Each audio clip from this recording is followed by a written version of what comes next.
2, 1. Okay, good morning. It's 9:03, May 18th. I'm Commissioner Ed Rothstein with my colleagues for the morning open session. And then this afternoon, we will go back into open session at 1 p.m. with the intent to adopt the FY24 budget. And then we will have a work session on solar in the agricultural zone being facilitated by Mr. Hine, I would expect, from Land Resource Management. Before we start, as always, let's rise for the Pledge of Allegiance and a moment of silence. I pledge allegiance to the flag of the United States of America and to the republic for which it stands, one nation, under God, indivisible, with liberty and justice for all.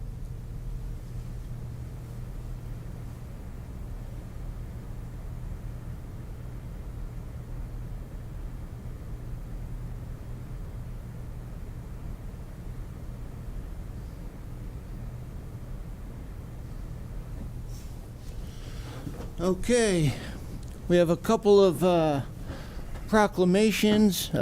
This morning, we also have a recognition of an outstanding co-worker and the work that he has done.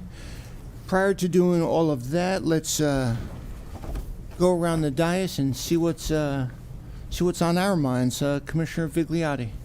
Thank you, Commissioner Rothstein. I will do my best to be as brief as possible this morning because I know we have a lot on the agenda today. Okay, Commissioner Kyler. Go ahead. So I had the opportunity to attend the Tawnytown Business Breakfast on Friday where the Economic Development and Land Use Study was set up, and so it was really awesome to see people participating in that, to talk about the different ways we can invest in the county and to see the sorts of business and industry and land use that they want to see over time. The Union Bridge Duck Derby will be this Saturday, May 20th from 9:30 to 3 o'clock, and that is a really awesome time. I will be there for that. And just very briefly, I want to remind everybody, obviously, that Memorial Day is coming up, and there are going to be ceremonies that will occur all weekend across the county. And these are published by the Times. They're on Facebook. They're on different municipalities' websites, different fire companies' websites. And it really is important for us to join together as a community to pay tribute and to honor those who have given their lives for our country. And so it's a very easy thing to do, and it's very worthwhile. And so as we're about 10 days out from that, please keep it in your mind. That's it. Thank you. Thanks. Commissioner Kyler. Okay, I want to hit a few things. Last Thursday, I went to the annual Drug Overdose and Prevention Vigil. What an awesome event. I think it may have been larger than a few of the past years, but just a great event, and it's two-edged. It's a great event. People light their candles and do what they have to do, but it's also hard. And actually, during the program, after the program was mentioned, but during the program, they read every name. And I was actually told there's a few names they skip because the families aren't quite ready to hear them read yet. And so it's kind of two-edged, but a great event. Saturday, I went to the Mother's Day Big Country Breakfast at Career and Tech, and that's always great to be there and see that group and eat their food. Monday was the Chamber of Commerce Public Safety Awards. That was awesome. And again, I probably haven't said it today, but I love Carroll County, and you see all those people that have done so much, and they merely represent so many others that have also done so much. So that's great. Veterans Advisory meeting was great, as always. What that group does is amazing, too. And a lot of groups come together there and all care about the veterans and all give their reports and talk, and it is just great. Last night, I got to be part of the Carroll Community College's Board of Trustees meeting. they're an awesome group. And I just want to mention a couple things. It's amazing to me, and I tell people, I've been doing this, I don't know if we've been 6 months yet or not. I don't look at the calendar, but I've still got a lot to learn. I've learned a lot. But at their meeting last night, you hear about the Mediation Center. You hear about apprenticeship programs. You hear about the Hill Scholar Capstone. You hear about diversity and equity. You hear about the Family Fun Fest. They do so much more than just teach kids math, English, and science. And I wanted to highlight, I didn't know as much about it as I should, the Carroll County Community Mediation Center, and it's on the website.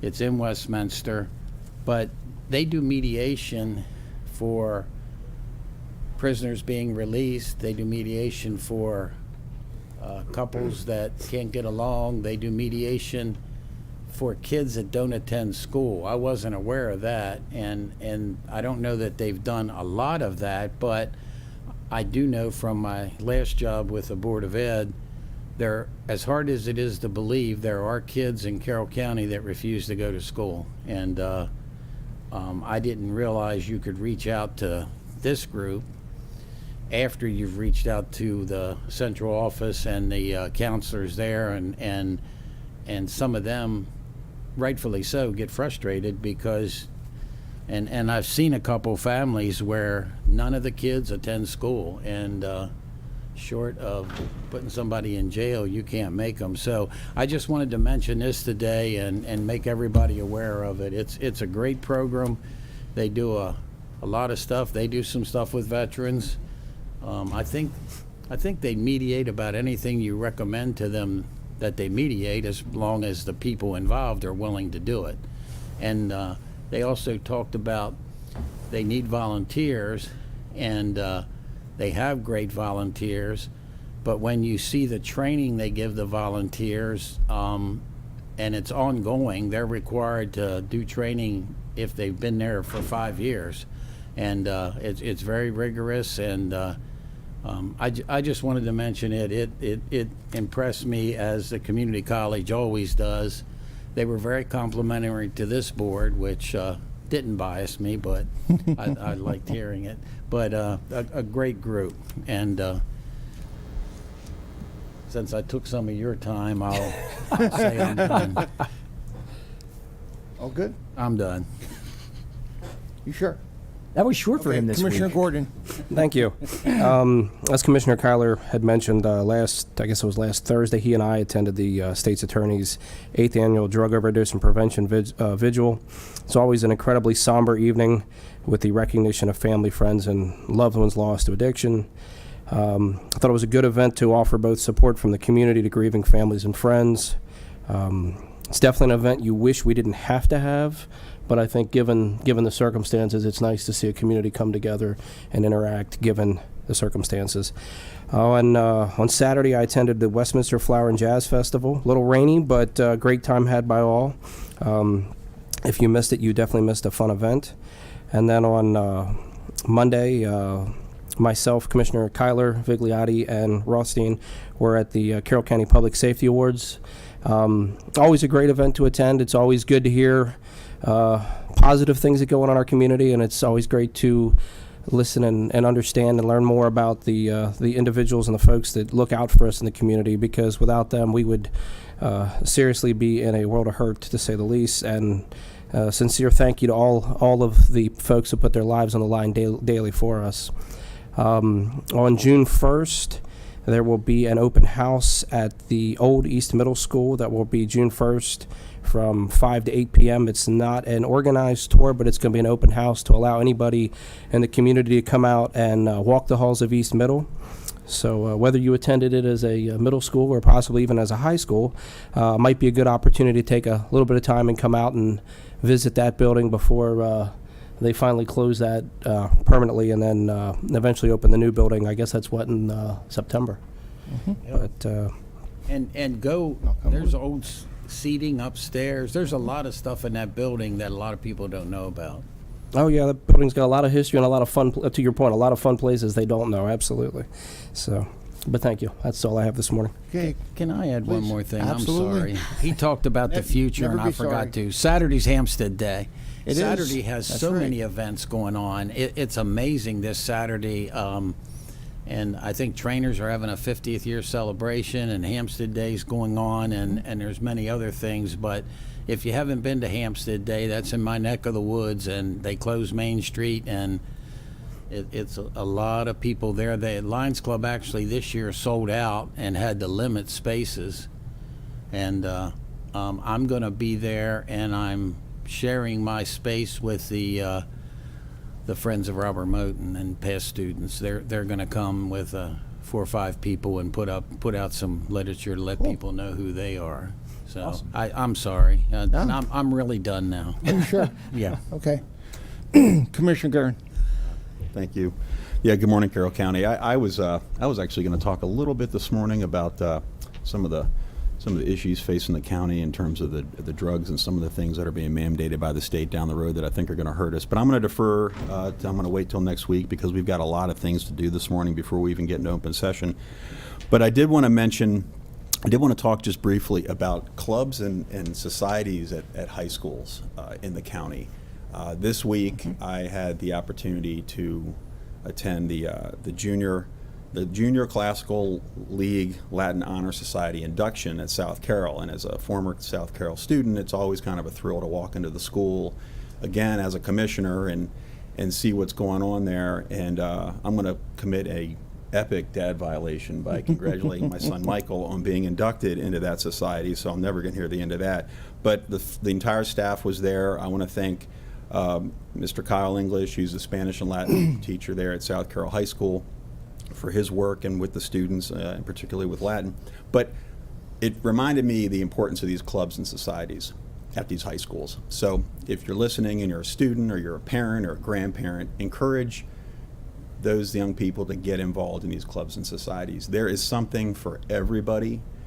Let's face it, they look great on the college resume, and there is so much opportunity and so many different interests represented that it's well worth kids' time. And the first time you mention it to your son or daughter, they're going to say no.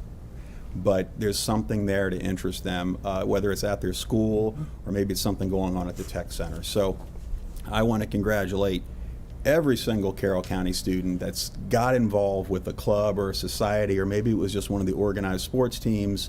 I want to congratulate any of those kids that are doing more than just the basic going to school and taking the bus home or coming home. It's important. It's always important to get involved. And it doesn't look bad if you're headed to college and find something that interests you or encourage one of your children to get involved with that. So that was it. No, I appreciate it. And, anytime you get to out your kids and congratulate them, I mean, it's awesome. I mean, my son came home this weekend from finishing his master's in criminology, and he's probably still sleeping now.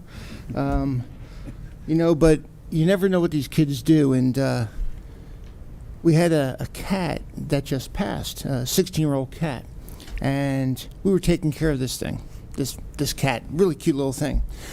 The next day, Sam goes, "Hey, I got good news and I got better news." I said, "What?" He goes, "Good news, here's some muffins that his friend made." "Okay, what's the better news?" "Here's a cat." He brought home a cat. I was like, "Really?" So now we have another cat. So yes, so he deserves to be outed once in a while. But it's always even more impressive when you get to out your mom. And so my mom's 91 in Mother's Day, my dad were married for 67 years, and he passed this past July. And they were vegetarians for 20 plus years. And when I say was is key, because all of a sudden she wants a corned beef sandwich. I'm like, seriously? So we went for Mother's Day, and she got this big honking Reuben sandwich. And she goes, "Well, you know what your dad would say?" I said, "Yeah, he'd say go for it." And I got this awesome picture of her, chowing down in this corned beef sandwich. So That's awesome. happy mom, and happy belated Mother's Day to all. On Saturday is Armed Forces Week. Armed Forces Week was established in 1950, and I don't want to say people sometimes get confused, but there's Armed Forces Week, there's Veterans Day, there's Memorial Day, and then there's all the services' birthdays that are celebrated. Like Flag Day is also June 14th, which is the Army's birthday. But Armed Forces Week, established in 1950, was to recognize those men and women who are serving. And it was a tough time because it was right after World War II, going into the Korean War. And then Veterans Day is the 11th hour, the 11th day, 11th month, which is Armistice Day, Veterans Day, and as was mentioned, is Memorial Day. That's coming up in a couple weeks. To me, it's just another opportunity, like Commissioner Kyler says, how cool Carroll County is, because we get the opportunity to really recognize all of our men and women in uniform, whether they are in blue, like in the back, or red, or green, and the families that are with them as well, and the children. So, Farmers Market in Sykesville opens up on Sunday, so a shout out to them. It's always a fun time. It's always fun to go from one farmers market to another, across the a county. And then last Thursday, I attended the 50th anniversary of Humanum. Humanum's a 501c3 nonprofit, and we in Carroll County have a footprint of Humanum down in Eldersburg. If you know where on 26 Visiting Angels, is a larger establishment. There's a footprint. It's called the Infinity Center, and it's designed for autistic children, those that are on the spectrum, from really being a toddler all the way through 6 years old. I helped them get established there early on, maybe it was last year before, and they had big eyes of how they were going to establish this, and there was maybe 2, 3, 4 kids. They invited me to go to this 50th anniversary. They have 30 plus kids in that center right now, and they're tethered to the school system. It is just it's another way to take care of Carroll Countyans, especially those that are challenged to get diagnosed because of the challenges in getting kids to be seen. And it was neat to be there. Just another way to recognize, how we do it right here in Carroll County. Sitting next to me was one of Sam's former coaches and his wife, who have a child who's in the Infinity Center. And they were on the wait list to be seen, and are still on the wait list to be seen for over a year. And they went into the Infinity Center and got seen like that, and that child who was not talking is now at home talking, and they actually have to stop him from talking, I think. But no, he is just vibrant and full of energy, and it's because of centers like that. So That's awesome. Just a shout out to Humanum, Infinity Center, and the entire leadership that runs those programs, along with our school system and the partnership. Okay, I think we have a few activities. One is a recognition, and then a couple are proclamations. So why don't we start with the recognition? And Chris, why don't you come on up, and you want to bring Pat up here with you and tell us what's going on, and why should we have you up here in the first place? Yes, good morning. It's actually for a very exciting topic. So with me is Pat Varga, who is our the county's floodplain manager, and I wanted to talk a little bit about floodplain management. It's in theory a relatively simple concept, right? And keep people and infrastructure out of the floodplains where things can be damaged by heavy rain events. But there's really a lot to the program. There's public outreach. You may remember last year was the 50th anniversary of Hurricane Agnes, which did catastrophic damage to the county. And it can't be said enough that it's not a matter of if a storm like Agnes is going to hit again, it's when. And so being prepared and keeping the county prepared for that kind of event when it occurs again. And educating the public about those types of things, the turnaround, don't drown type ad campaigns and so on. Also making the community aware of programs that can help them, such as flood insurance, and keeping those rates down as low as possible through programs that the county can perform as part of the community rating system, and keeping those flood insurance rates as low as possible for citizens.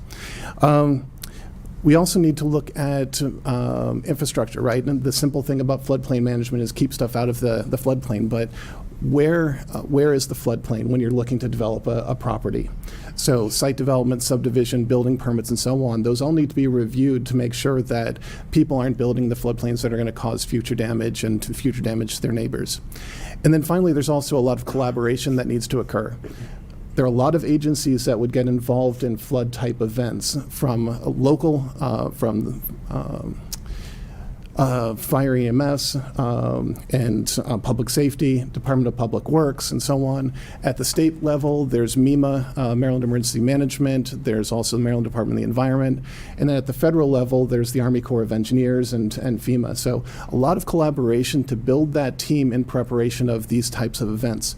Because when we get the notification that a hurricane is heading our way in the next week, it's too late to put a team together to prepare for that. So that ongoing collaboration. So what's really exciting is that last week, Pat was invited to a national conference down in North Carolina. It was for the Association of Floodplain Managers. Over 2,000 people from around the nation came together for this conference to discuss floodplain management and the like. And Pat was recognized as Floodplain Manager of the Year.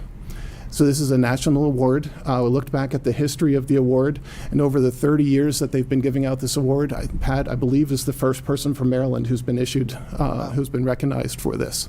So I just wanted to take a minute to recognize the fantastic job that Pat is doing, and how thrilled I am that he's been recognized by his peers nationwide for the work that he's doing right here in Carroll County. Wow, congratulations. Congratulations. Thank you. So what made you stand above the rest?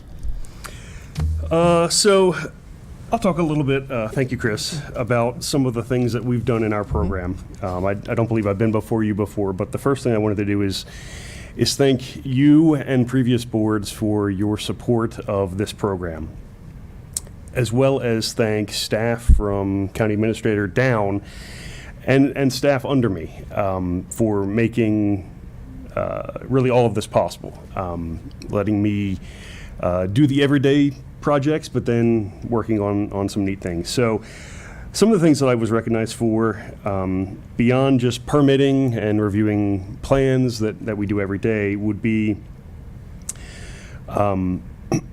insurance outreach, the Agnes program that Chris mentioned, the 50th anniversary of Agnes. If you haven't been on our website before, recommend everyone take a look. There's a video that we did with our production staff about Agnes in Carroll County, the impact it had, how did people recover, a number of images from the 70s, events like the 50th anniversary commemoration at the Flood Zone Brewery, where the Army Corps Silver Jackets participated.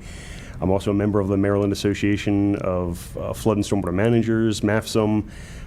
It was an event hosted by them.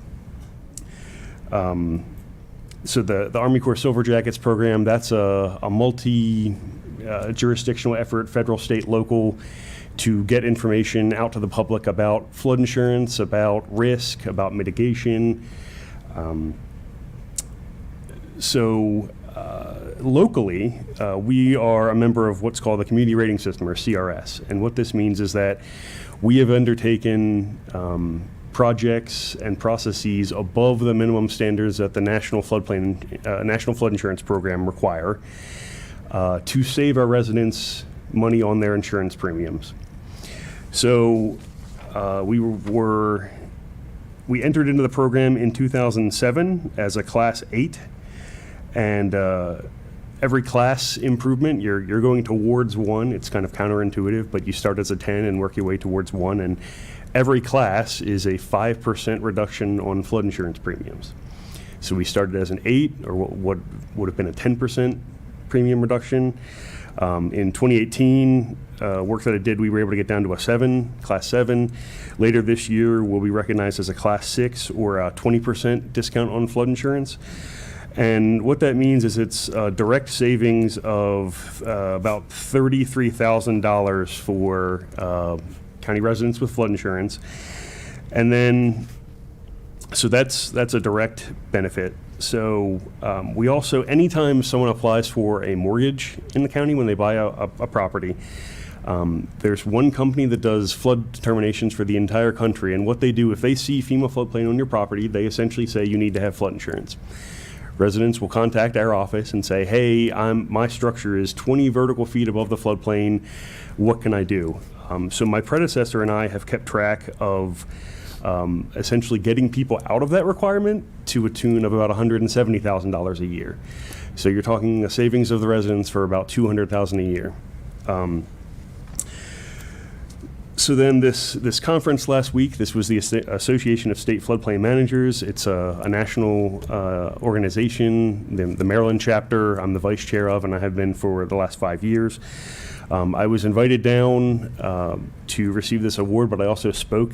I gave a presentation during the week on the 50th anniversary of Agnes event at the Flood Zone Brewery. The idea was that you can reach people on a shoestring budget. So, it's a town of 931 or so. We had over 300 people come and talk to us, and the association, the Maryland Association, spent under $300. So the idea was you can reach folks where they live, where they trust in their community for very little money. So those are just a few of the projects that I've had the privilege to work on.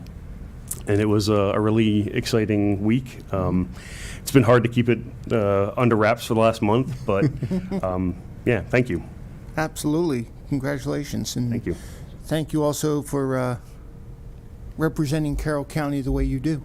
Thank you. So, any comments? Thoughts? I'd like to say thank you, and I think it's interesting, and you gave a great summary. You mentioned Agnes, I remember that, and some of the different bridges, and technology treating all this keeps changing. It's always changing, and you're probably familiar with where the state redid the bridge at Limeburg and Tracy Mill Road.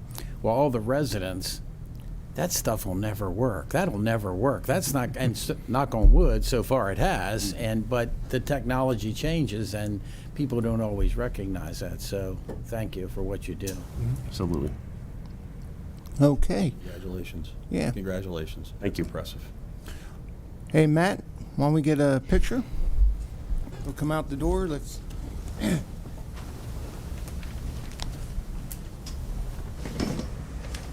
Sorry, Kenny.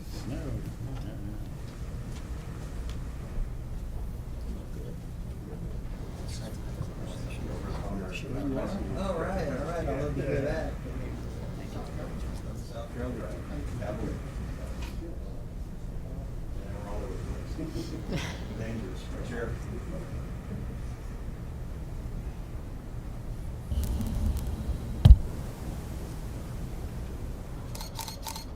Thank you. Hold on, are we okay if Chris gets in one too? Yeah. What? It's not about me. You're okay if he gets in. Absolutely.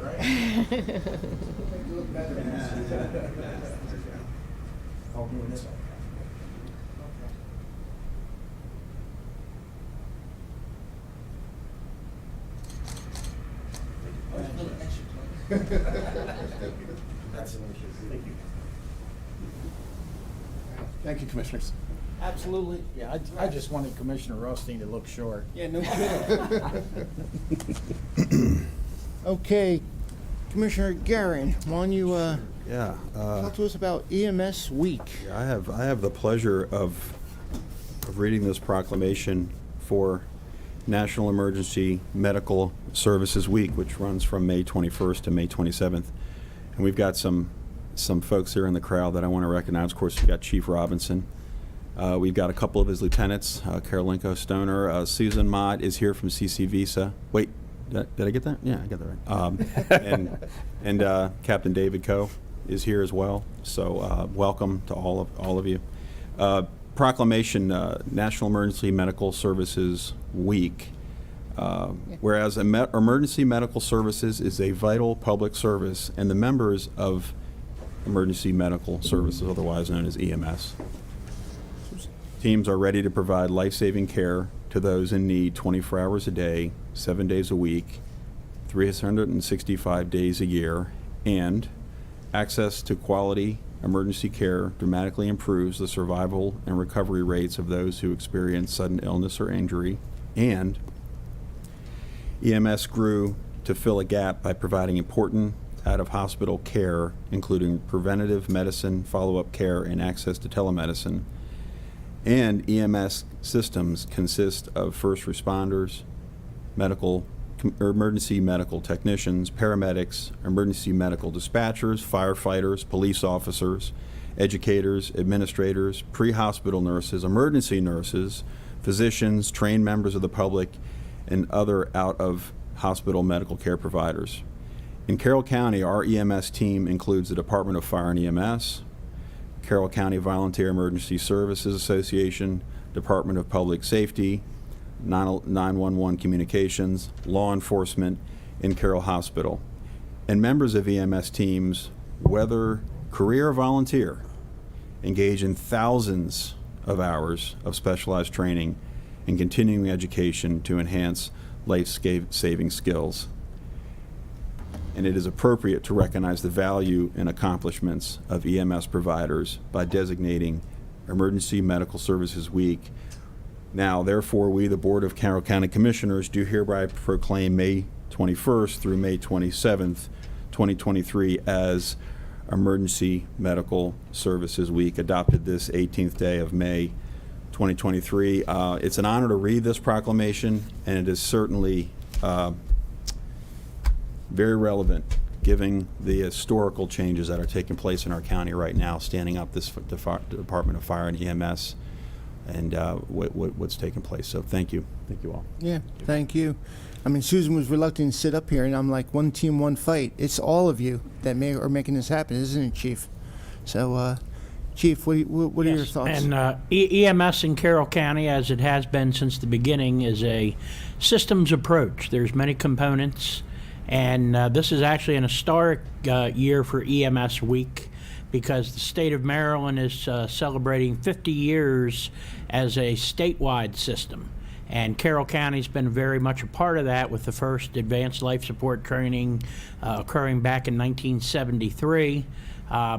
It's also a historic year because in 3 weeks we're going to begin our initial staffing at 3 fire stations, followed by July the 6th, where we'll be putting 3 more on, and we're also going to be enhancing the system with the introduction of 3 advanced life support, what we call chase cars, that will assure that we have not just 1 but 2 paramedics at the scene of any critical call. We've also been fortunate to bring on a new medical director in the last year, Dr. Stephanie Kemp, who's an associate professor at Johns Hopkins.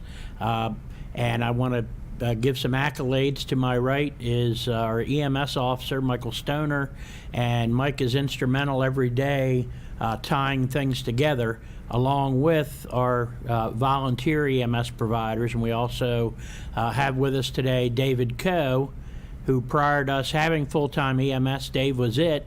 And Dave, in addition to his job as a captain in Frederick, puts in countless hours each week. So it's not about any one individual, it's about a systems approach, and this goes all the way down to the average citizen out there. We have widespread CPR training going on through our local volunteer companies. We have a very robust AED program within county government. We have over 50 automatic defibrillators in county facilities, and last year we actually had a save at one of our senior centers over in Eldersburg, and that person is still alive today due to their efforts. And recently, on Monday, we had our Public Safety Award ceremony. You saw some of the people getting recognized, but what was recognized there happens every day throughout the county, and it's a true tribute to everyone who's part of the system. So we thank you for this proclamation. We're going to be honoring our EMS providers next week. We have an event with the Carroll Hospital Center on Tuesday. We have a number of other events going on throughout the week. So we thank the commissioners for their ongoing support and allowing us to further our capabilities here within Carroll County. Outstanding. Very well said. And Mr. Stoner, didn't you receive 2 awards on the other day? I did. I think you're the only one I saw who had 2. So now congratulations on that. But, most importantly, besides congratulations, just thank you for the selfless, not just you, everyone, the selfless work that you all do. There are people with us today because of the selfless and, as we would say, heroic work that you do collectively. So that's my thoughts on this. Any thoughts? Just very simply, thank you very much, and God bless you for doing what you do. No? Okay. Matt?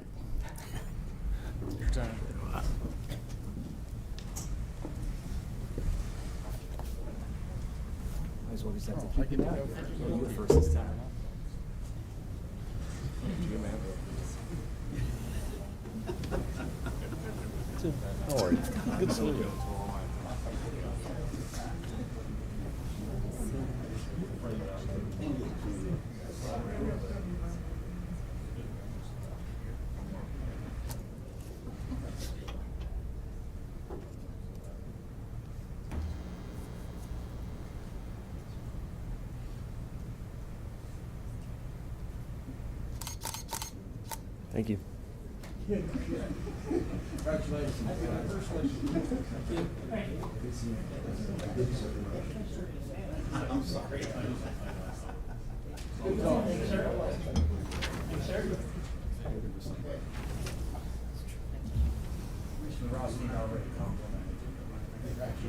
Yep. I know, I missed you.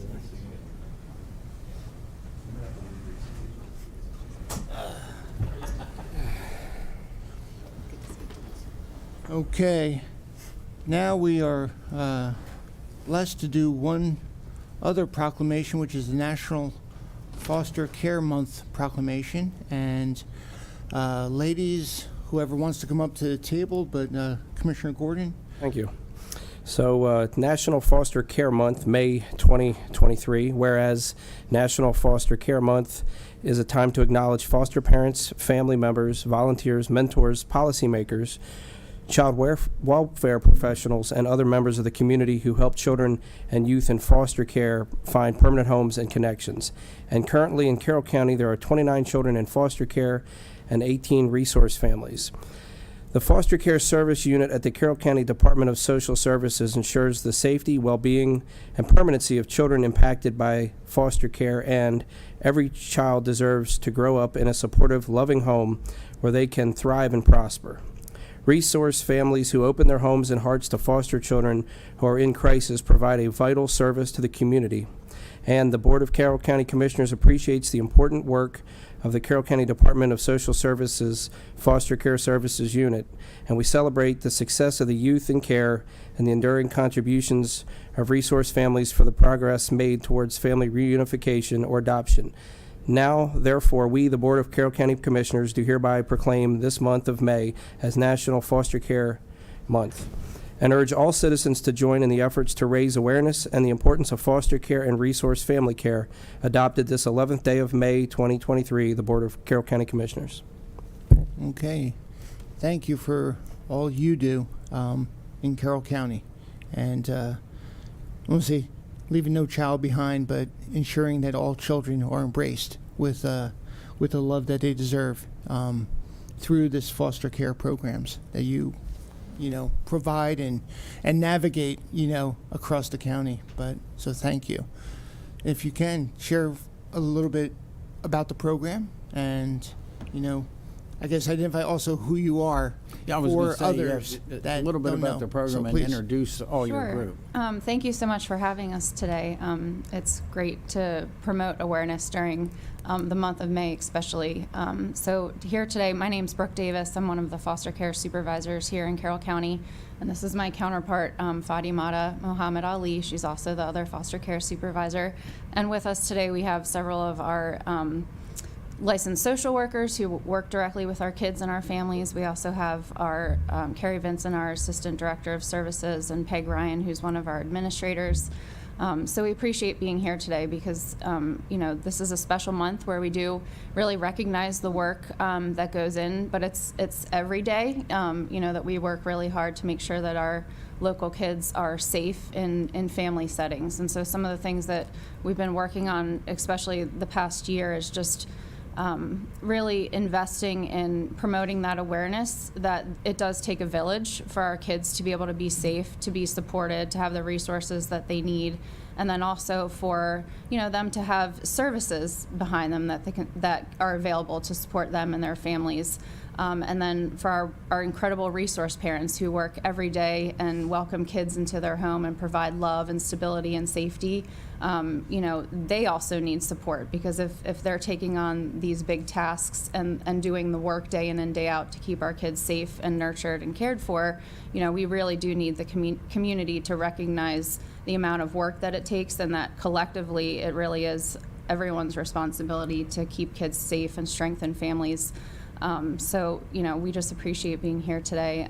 We are working very hard to kind of get out in the community, get to some of the events. Unfortunately, the Safe Kids event that we planned to be at this past Saturday was rained out during the Flower and Jazz Festival, but we hope to be, interacting with the community more, definitely in the summer and some of the fall things coming up. But we really do encourage people to find us on Facebook and follow us, even if you're not able to be a resource parent. There's other ways that you can help kids in our local community, and I think we do a really great job promoting that on our Facebook page, which is the @57hearts.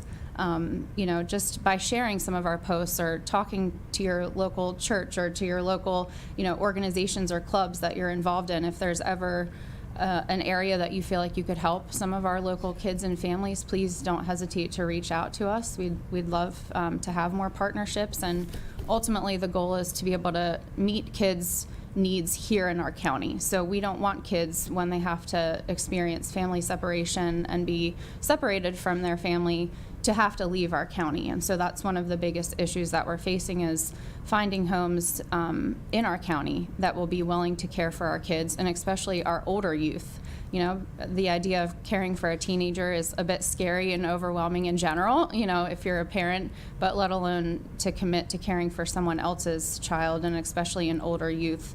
But we're hopeful that if we have the right supports and services in place, that we can keep our kids placed locally so that they can maintain those connections with their family, their extended family, their schools, their coaches, any activities that they're involved in, because it really is a big trauma and separation when not only they have to be separated from family, but then leave our jurisdiction and lose all of those other important connections. There's a lot on your mind.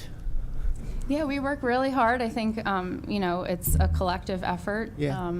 But to see our youth thriving and having the support they need, and our resource parents being able to feel connected to the community and supported, that's ultimately the goal. So You said there was 24 currently in care? 29. 29? I think it was 29. Last fiscal year, we did serve, I think it was 57 youth. So Yeah. at any given time, there's cases where we are achieving successful reunification, so kids are going home, or other kids where reunification is not the plan anymore. We have successful guardianships, whether it's with kinship families or relatives, or also securing permanency for kids through adoption. But yes, last fiscal year, I think it was 57 or so children that we served in our foster care system. Wow. Yeah. Just, again, thank you. I always feel there's a special place for folks that are doing such selfless work in the community. So thank you so much. Any thoughts? In elementary school, I lived on Brobeck Road in Hampstead. 2 houses, which was probably a half mile away, was a couple that always had foster kids. And you kind of explained it here. When they get to go home or they get to move on, our problem as kids, we'd make friends. We'd have friends on the bus, friends in elementary school, and 2 or 3 years later, they may move on, and it would be different kids in the house, and we didn't understand. We were upset because we were losing friends, but they Right. were probably happy that things were progressing. So yeah, it's awesome what you guys do, and like I say, it's interesting when I look back as kids. Like I say, they were great friends, and we just hated losing them. But they were probably moving on to a better situation. And the couple that did it, we loved them because they were so great with. They had different kids as we grew up, but they were always such great parents to them. Yeah, thank you for Thank sharing you. that. 57 Hearts. It's as easy as that. So I just followed you. Thank you. Absolutely. Appreciate it. Everybody knows I like to read, and I'm currently reading a book about the history of American compassion and charity. And there was a group of churches and a group of local businessmen in New York City who in the 1850s began, I guess, one of the forerunners of what we know as today's foster care system. And over the course of a couple of decades, they saved 91,000 children from the streets of New York. And originally they started trying to place them in homes around New York State, but the demand to adopt these kids was so tremendous that they ended up being able to send them as far as the Midwest. And this book also highlights that, almost every single one of these kids ended up becoming, ended up doing well in life. 3 of them ended up becoming governors of states. And so it really is amazing what you can accomplish when you have the right foundation to do that. And so thank you for what you do, and God bless you for doing it. Thank you. I'll just kind of real briefly echo a few of my colleagues' comments. I think you said it best. It's not just this month, it's every day. And as somebody that grew up, some family friends of ours were very fortunate to be resource parents back in the day, and they had a number of foster kids over the years as well as their own child. Got to know some of those kids individually, and got to your point, got to know them as a kid myself. I just think it's a great thing that you all do for everybody, and I appreciate you looking out for the youth in the community, so thank you. Thank you. Thank you. I can't imagine how hard it is to be a foster parent, but there's some great, there's a lot of PSAs out there, and one of my favorites is you don't have to be perfect, you just have to be willing to Right. be a parent. Right. And none of us are perfect, so thank Right. you for what Yeah. you're doing and trying to connect those kids, teenagers, with some adults that truly care, and it wouldn't happen without you. Right. I'll tell you, I'll share with you. We do proclamations, and we recognize folks. Very rarely do you get comments actually from every one of the 5 of us, because one, it becomes repetitive, but this is obviously a very special topic that hits home, and so I'm very appreciative that all my colleagues got in, because we know that it'll be 1 or 2 or 3, but this is very special. And your silent warriors back there, I feel like I should call each one and say, okay, talk, and I'll be like, oh no. They work very hard as well. They sure it's do. a team effort. I cannot imagine one just getting through the programs of being a social worker itself, the schooling academically, and then the trials and tribulations of the work you do. It's pretty amazing. So without belaboring it, let's recognize you, get all of you up here for a happy snap. Why don't we stay back here, and then you're all in front of us. Okay. You get to hold onto that.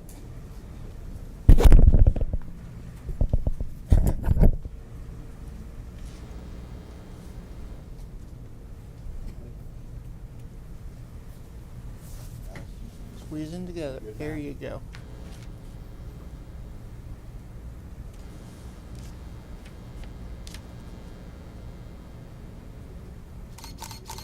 Thank you. Thank you. Thank you so much. Thank you, lady. Thank you so much. Thank you. God bless you.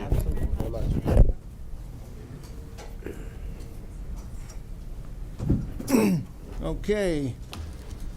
Well, that was a good way to kick off the morning. So from that, why don't we talk about food services for our inmates from our sheriff's department?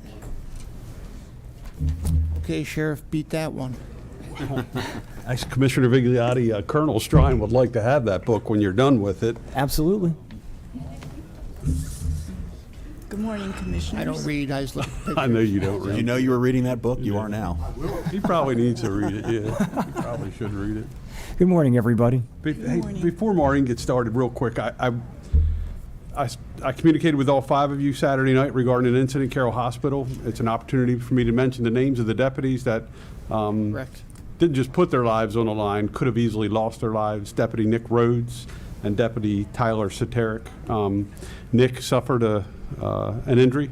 I think I discussed that with you. He's probably got to get his nose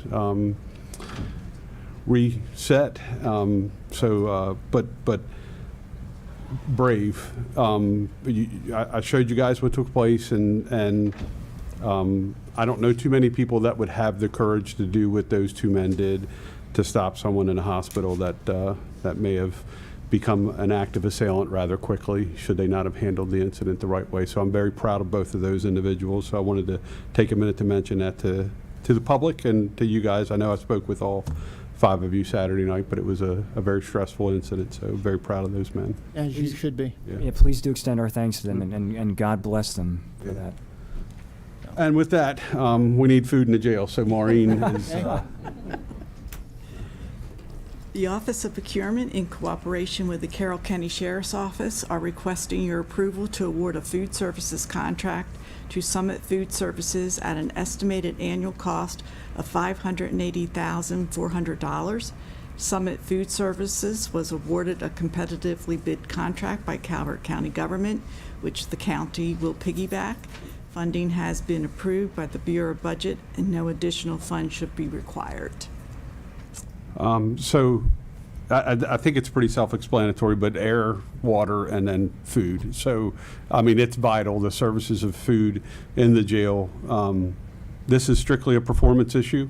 We've been with Airmark since 2020, as you can see in the background.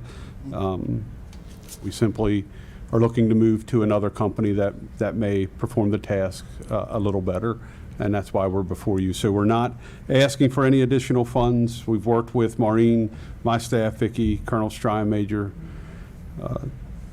Miller is here, and then Heidi from Budget. So we're asking that we can switch to Summit and do that as soon as practically possible. And we've already been working on the transition, and we're looking for a seamless transition. But there's very few things that are as important as getting food right in a jail setting. And we believe Summit will provide that. And if not, then we'll be back before you looking for another way to get it done. But I believe Summit's got a proven track record to get that done. Did you provide Airmark with the discrepancies and concerns that you would have over the 3 years? Yeah, absolutely. We've done a specific timeline with them. We've kind of let them know exactly where the deficiencies are at, and gone through the process of making sure that the contract, according to what we signed back in 2020, was abided by, and it just simply wasn't. They understood why we were moving on to another vendor. So they, to their credit, they're working with us to move to a different vendor.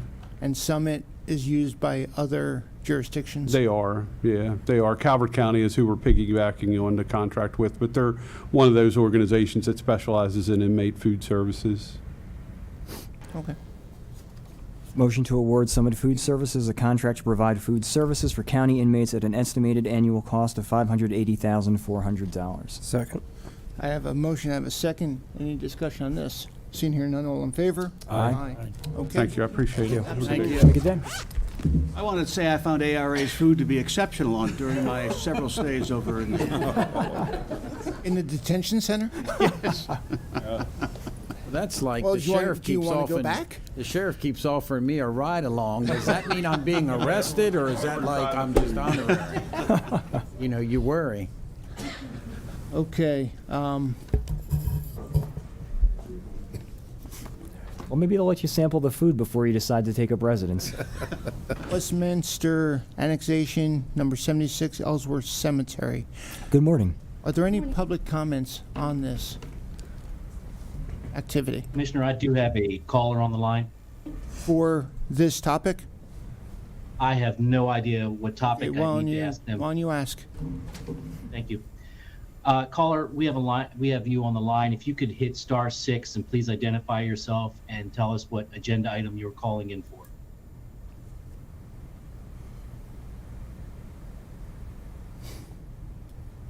Go ahead, caller. Community block grant. Okay, for the next item. Thank you. We'll call you back. Thanks. Okay, so we have no public comment for this topic. Oh, I do have a public comment for this topic if now is the appropriate sorry. time. It No, is. that's okay. Concentrating on something else. That- Yes, we have two for this item. on this topic? Okay, go ahead, please. Good morning, Commissioners. Kelly Schaefer Miller, 73 East Main Street, Westminster, Maryland, 21157. I'm here this morning on behalf of the petitioner for this annexation, the Ellsworth Cemetery. I'm sure many of you are generally familiar with this. This has gotten a lot of publicity in the Carroll County Times and press releases recently. The Ellsworth Cemetery is an existing cemetery, active and existing. It's located kind of in the rear of the Wawa, right off of 140 and Leidy Road. It is the request for annexation to the city has been initiated a few months ago. This is both symbolic to annex this property. It also will serve the purpose of making this property eligible for a map amendment to be brought into the heart of the Civil War heritage area, which will then allow the cemetery to apply for some additional grant funding as well. This cemetery has a lot of history to it, and the other public comment is Mr. Tom Gruhl, who's really been leading the initiative to kind of bring the cemetery back into active maintenance and restoration, and also formally recognize a lot of the grave sites there, because some of them are not recognized with headstones currently. There are a lot of veterans that are buried there as well. So this is just a really incredible opportunity. I'm really excited to be working on this. I also have Marshall Green from CLSI, who prepared the annexation plat to accompany this request. We're here and happy to answer any questions that you may have today. If you are inclined, we would ask that you favorably recommend this to the mayor and common council for the city of Westminster. I'm sure Hannah will address this in her staff report, but the zoning request here, the zoning is currently R10 in the county. We are requesting conservation zoning purely because that's in conformance with the city's master plan, and because there's no intent to change this property from the active and existing cemetery. Conservation seemed just as appropriate as any other zoning district. So there's no zoning waiver requested here. Our requested action of you is to favorably recommend this to the mayor and common council, who will then ultimately have a public hearing on this. So with that, I will leave the floor. next public Thank you. commenter is Thank Tom you. Gruhl. Thank you.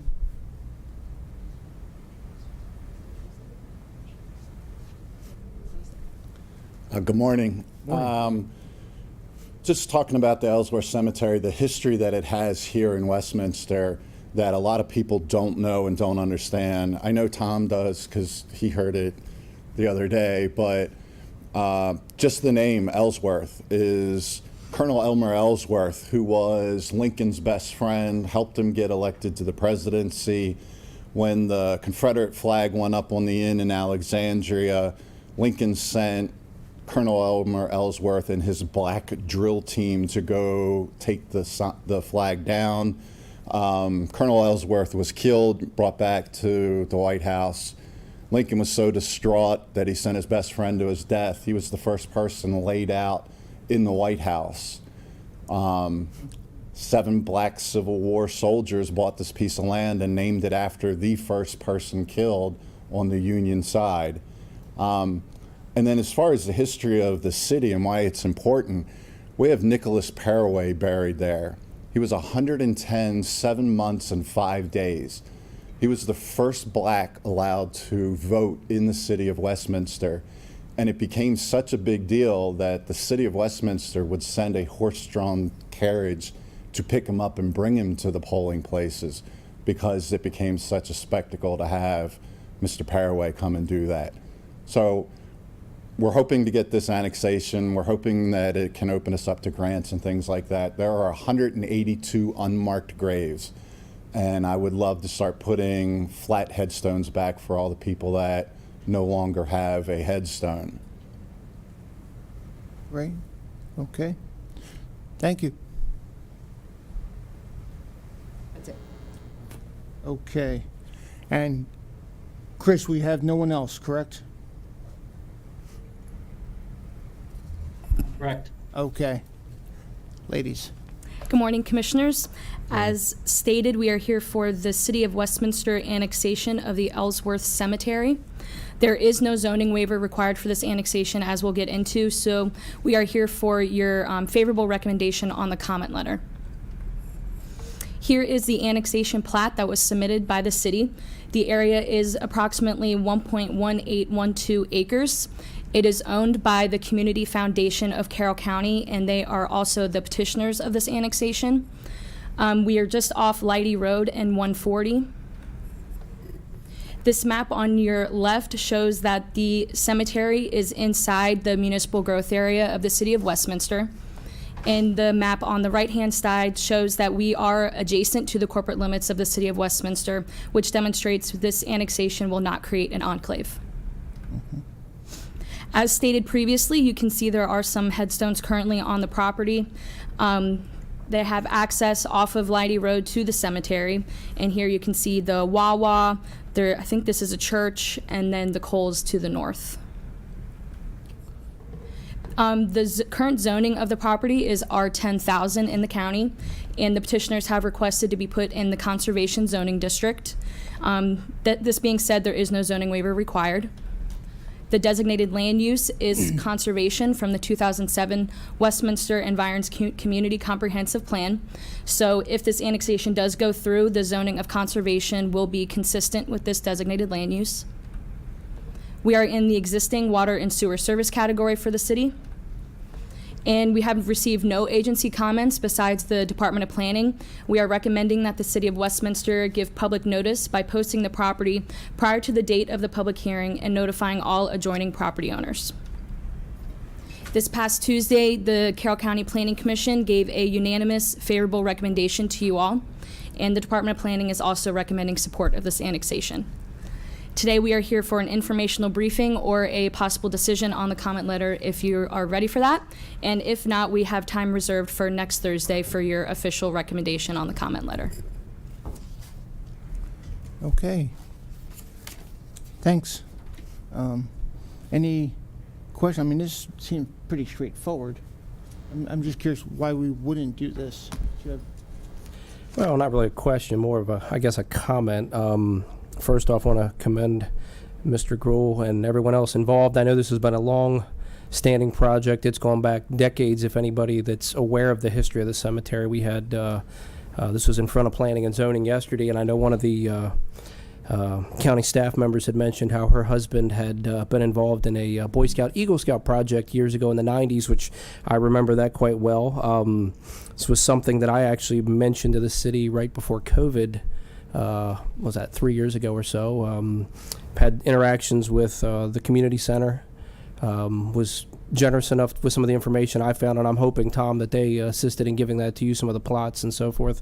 To me, it's an obvious thing to do. I mean, you know, we had Reuben Walker, David Ireland, William Massey, William Adams, Lewis Dorsey, and Samuel Bowens that felt the need to do this back 147 years ago, and I think now's the perfect time to finalize this and move this into Westminster city limits. One, it's history and heritage of Carroll County, which we need to not only respect but make sure it's cared for. But I think also, you know, the opportunity for the grants to see that this property doesn't have this back and forth situation where it seems to improve and then fall behind again. Because I think the one thing that we need to do in this county, and we do quite well at, is maintaining and appreciating not only our history and heritage for today but for future generations. I don't know if anybody else has any other comments. Commissioner, you said it well. I appreciate that. Just a question, and it looked like no agencies had any comments other than notify adjoining people. There's no issues with property survey, roads, or anything else with this? No, correct? we've received no comments from county agencies. They were sent a transmittal, but yeah, no comments besides us. Okay. Well, I move the board approve, sign, and forward the comment letter to the City of Westminster regarding Westminster Annexation Number 76, Ellsworth Cemetery. Second. I have a motion, I have a second. Any discussion on this? Seeing here none, all in favor? Aye. Aye. Okay, Thank you. Thank you. Thanks. I feel like I should hit the easy button. Yeah. Okay, submission of FY 2024 through 27 area plan and individual grant applications for the Bureau of Aging and Disabilities and acceptance of the awards. And prior to this, Chris, you said there's somebody on the phone, or excuse me, on the, That's for the following item. She seems to it's have for disappeared, Commissioner. okay. Is there anybody for this that we have? No? Okay, that's right, you were right. Okay, go ahead. Okay. All right, good morning, Commissioners. Morning. I'm Celine Steckel, the Director of Citizen Services for Carroll County. I'm joined this morning by Gina Valentine, our Bureau Chief for Aging and Disabilities. I have Roberta Lawrence to my right. She is our Community Services Supervisor for Aging and Disabilities. And then Rich Otone is our Community Services Supervisor. And Bobby is our Aging and Disabilities Services Supervisor. So, sorry about that. Lots of lengthy titles. We're here before you today to request approval to submit our 4-year area plan for aging and the individual grant applications for the Bureau of Aging and Disabilities and accept the FY24 awards. The Bureau of Aging and Disabilities receives a combination of federal, state, county, and private funding. Approximately 16 individual grants provide formula funding to support our aging and disability services. In years past, we would come before you on 16 different occasions to individually request those grant application approvals. And then once we later received the notice of funding award, we would return to you again in order to seek approval to accept those awards. Because the formula funded grants release at different times throughout the year, the presentations to the board regarding the funding only addressed one particular program at that time, making it very difficult for the board to capture a true sense of how our Bureau's programs, services, and operations are funded as a whole. So in order to provide a comprehensive picture of the funding that we receive and to streamline our grant processing, we have developed an overview of the agency's funding and are asking that the board accept the projected FY24 formula funding grants, the fee-for-service programs, and ongoing private funding. Internal review of the individual applications will continue as they are received by the Bureau of Aging and Disability staff, the grants office, management and budget, the county attorney, and also be forwarded to you for signature. Any grant requiring an increase in county funding over the approved FY budget will be brought back before you for approval, and any new grant opportunities would also come back before you as well. I'm going to turn this over to Gina and her team so that they can walk through the different program highlights and funding projections with you. So just wanted to, of course, share the mission with all of you, which of course we are really focused on providing services and programs to promote choice, dignity, and independence for older adults, individuals with disability, veterans, and those who care for them. So to start with the formula grant funding overview and brief explanations about each program, this slide shows the funding for our congregate meal program, which enables us to provide meals in each of our 5 senior centers. The home delivered meal program to individuals who are unable to leave their homes but can still receive food through this program. State nutrition and nutrition education. You can see the funding amounts there. There was this year, especially for congregate and home delivered, a slight increase in the funding compared to last year. And then I'll ask Rich to talk about some of the highlights for the congregate and home delivered meal programs. Good morning, Commissioners.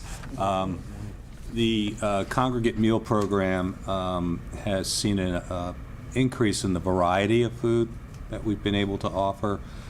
We were able to take advantage of some of the flexibilities provided to us through the pandemic to seek out different sources of food service, and I think that has played out well for us and the citizens of the county, and that we've been able to partner with various restaurants, local restaurants in the community, and kind of open up our food options for people, and we plan to continue to do that in the upcoming years.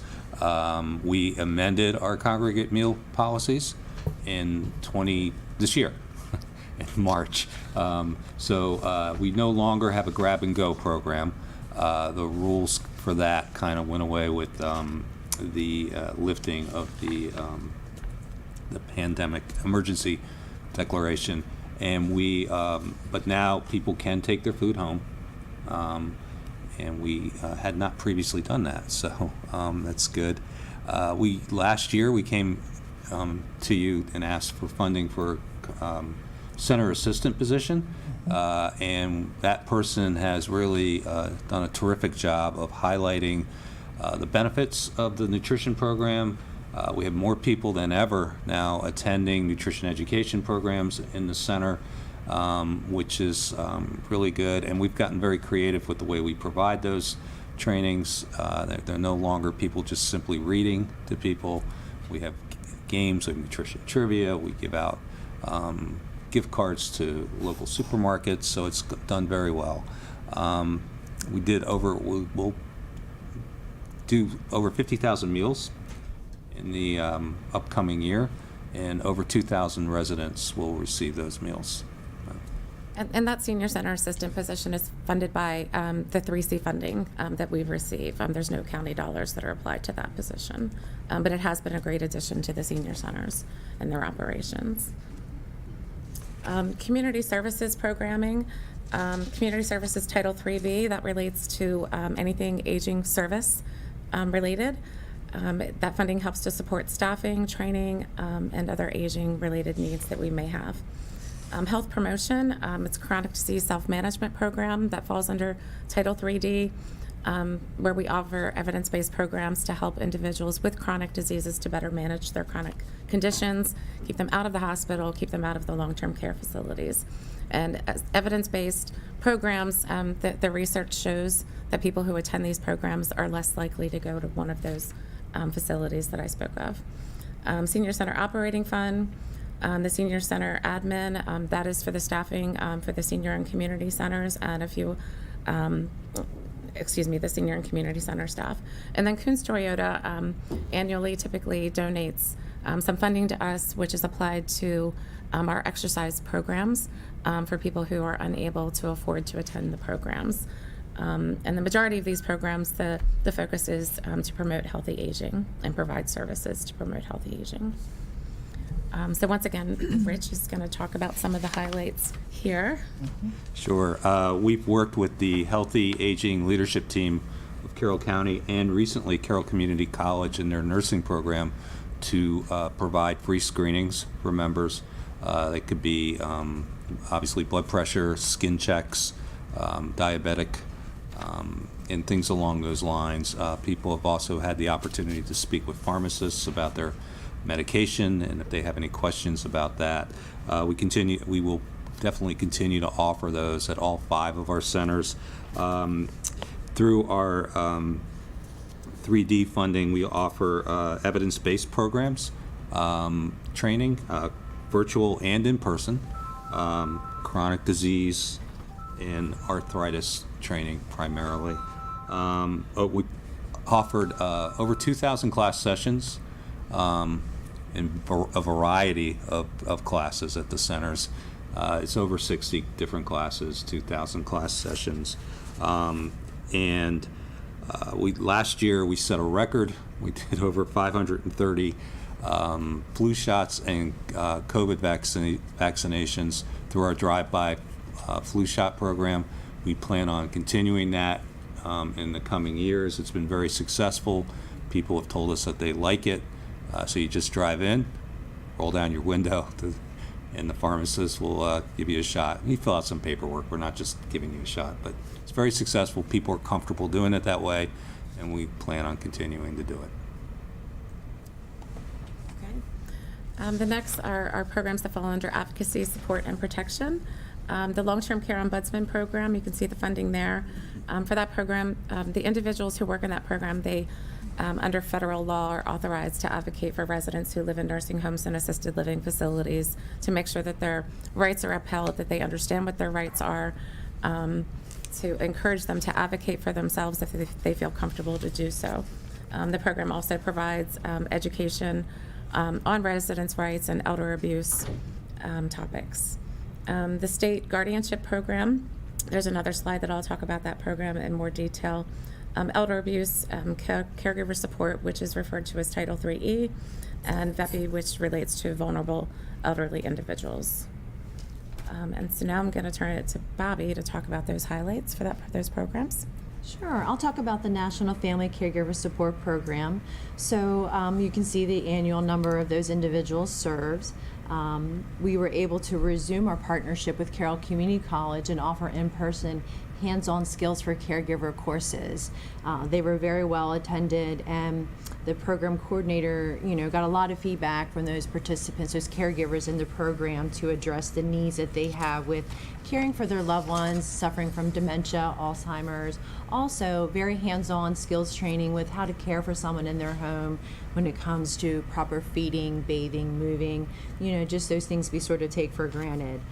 We are going to continue to do those trainings at least 3 times a year in person. Another big accomplishment that we resumed with this program is that we were able to resume our in-person conferences. Last year we did a week-long virtual aging and disabilities conference and a little bit with the caregiver. We are going to continue to offer the caregiver conference in November, and then every March the grandparent or those other relatives caring for grandchildren. Topics there for the caregivers kind of surrounded neurobiology of aging, covering what a MOLST is, advanced directive, just a lot of questions that people had.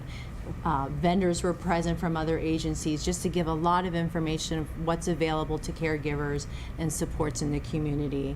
And also for our grandparents, that program continues to grow, doing a lot of outreach to reach those relatives, raising young ones.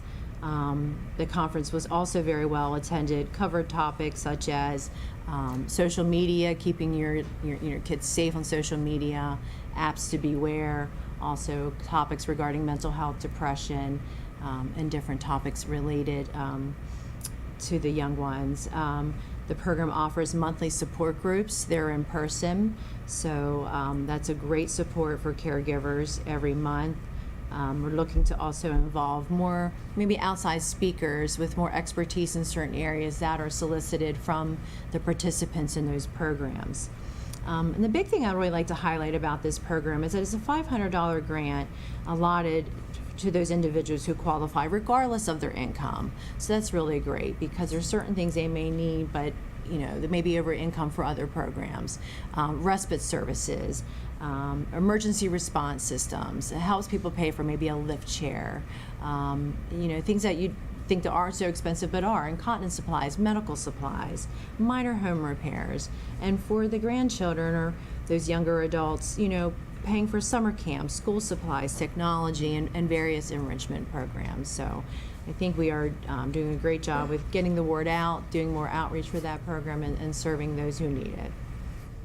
Yeah, and the program during the pandemic was very instrumental in assisting grandparents because, of course, all schools went virtual, and the grandparents necessarily didn't have the funds to pay for the technology that their grandchildren needed to be able to do school online.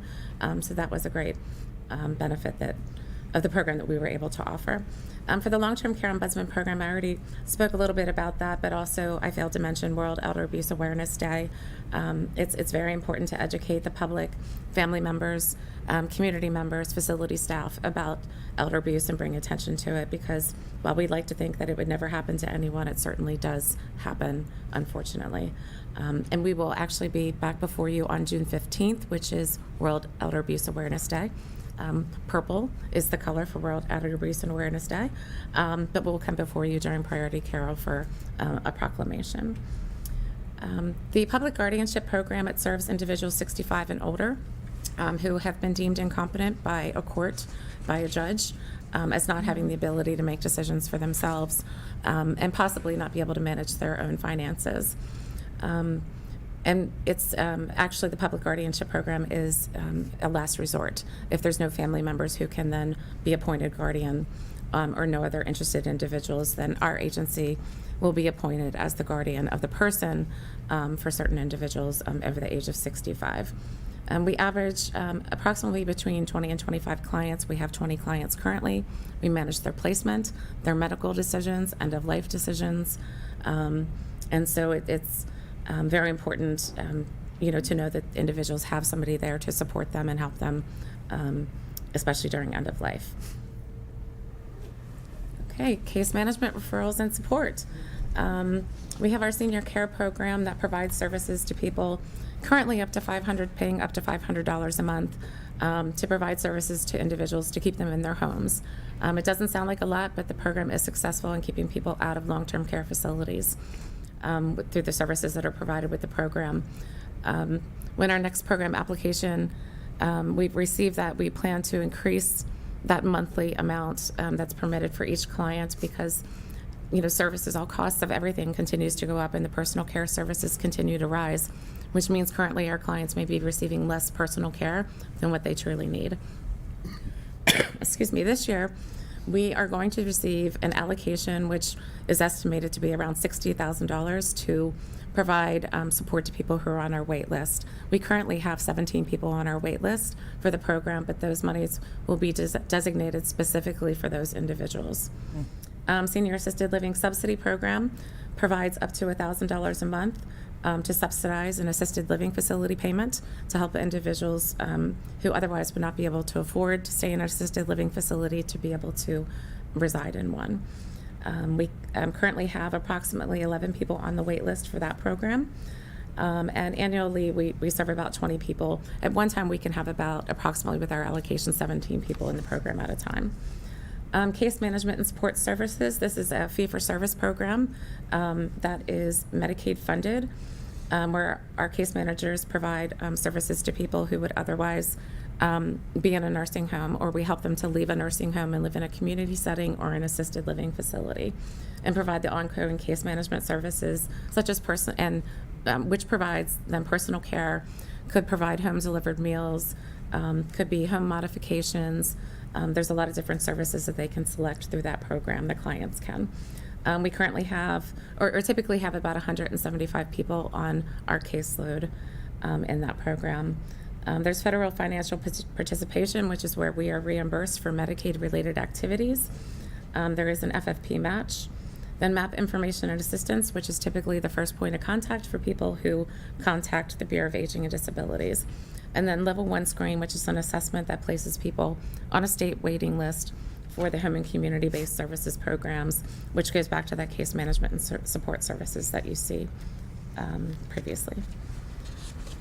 So again, Bobby is going to talk about MAP information and assistance and provide some highlights. Yep, usually where it all starts. So some good highlights this past year were that we were able to hire, she was part-time, a full-time coordinator of case management services. And that funding is not through county, but it's through... it's CDBG funding. Thank you. I can never get the acronym. So she's great. She's been a great addition. She provides case management services mostly to individuals who have ongoing needs, who don't really fit into another program or maybe on a wait list for another program, and a lot of individuals who are experiencing homelessness or housing crisis. So this has been a great addition to our staff and be able to do some more follow-up and case management for more complex needs. We're also able to add an additional MAP options counselor with MDO funding that was allotted for that person. So this has been great because you see as the next bullet is the reduced SNAP benefits, food resources, Medicaid unwinding. So this allows us to, serve more people that are coming in, handle the complex cases that we're really seeing in Maryland Access Point.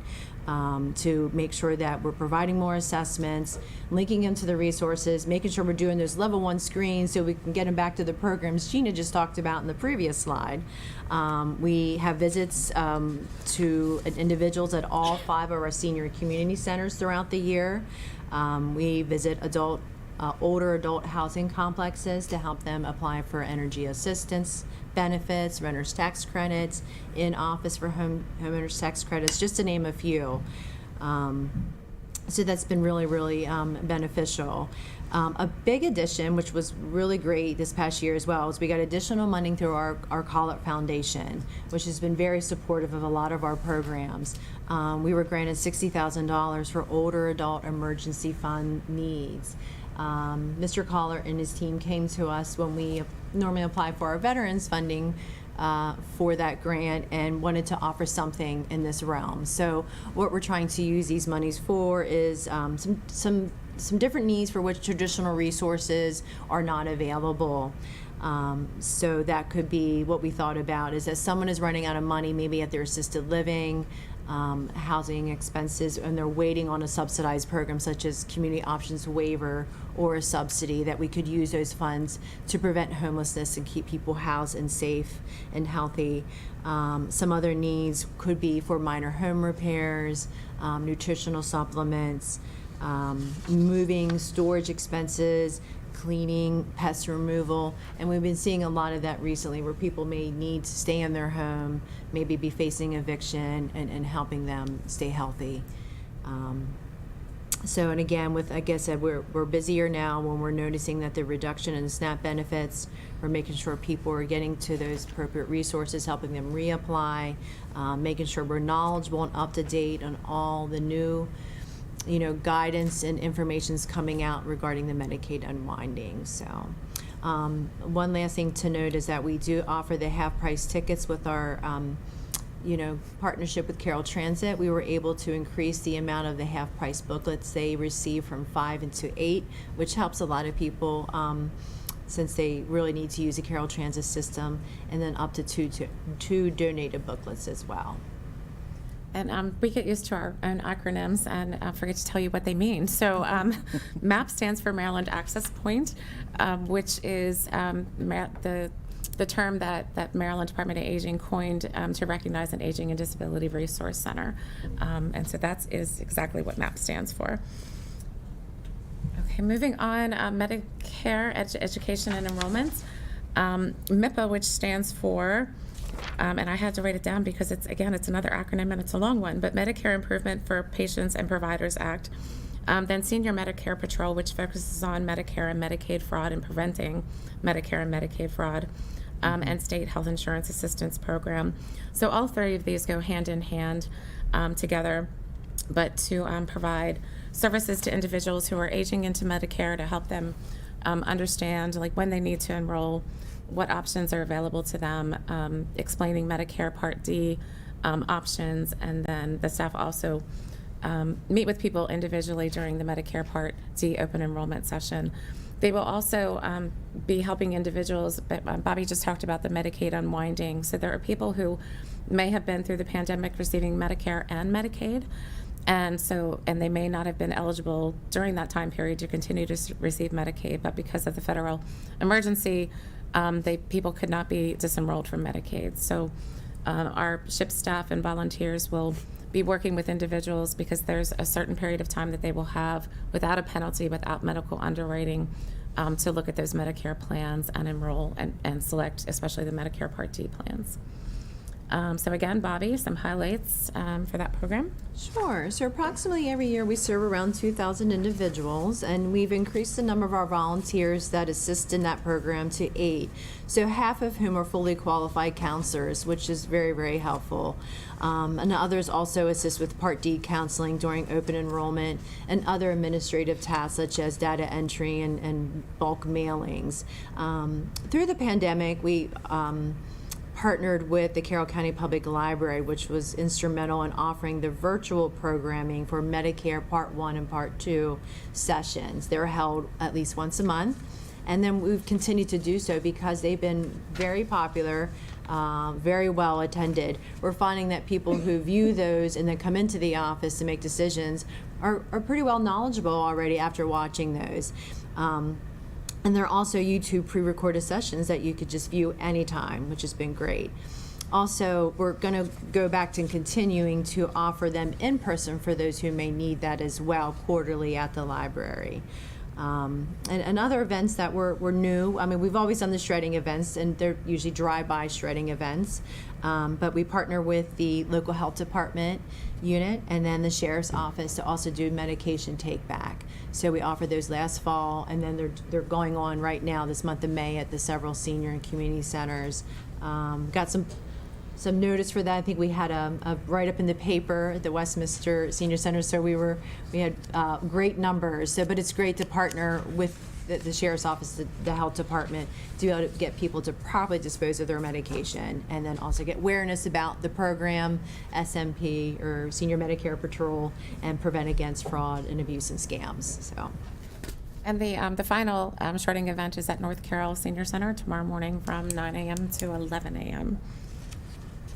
Okay, we are on the home stretch. The Veteran Services Program, within the Veteran Services Program, there is a veteran-directed care program where we provide services to up to 5 veterans who qualify for services and are referred by the VA to receive services in their home, again, with the goal of keeping them in their homes and diverting them from some type of long-term care placement. And that is a fee-for-service program. We are reimbursed for services that we provide. The Veteran Services Grant, Bobby touched on that, which is supported by the Collard Foundation and has been since 2016. That enables us, to provide some financial emergency assistance to veterans to divert them from homelessness. If they are homeless, to provide them support and help them get housed.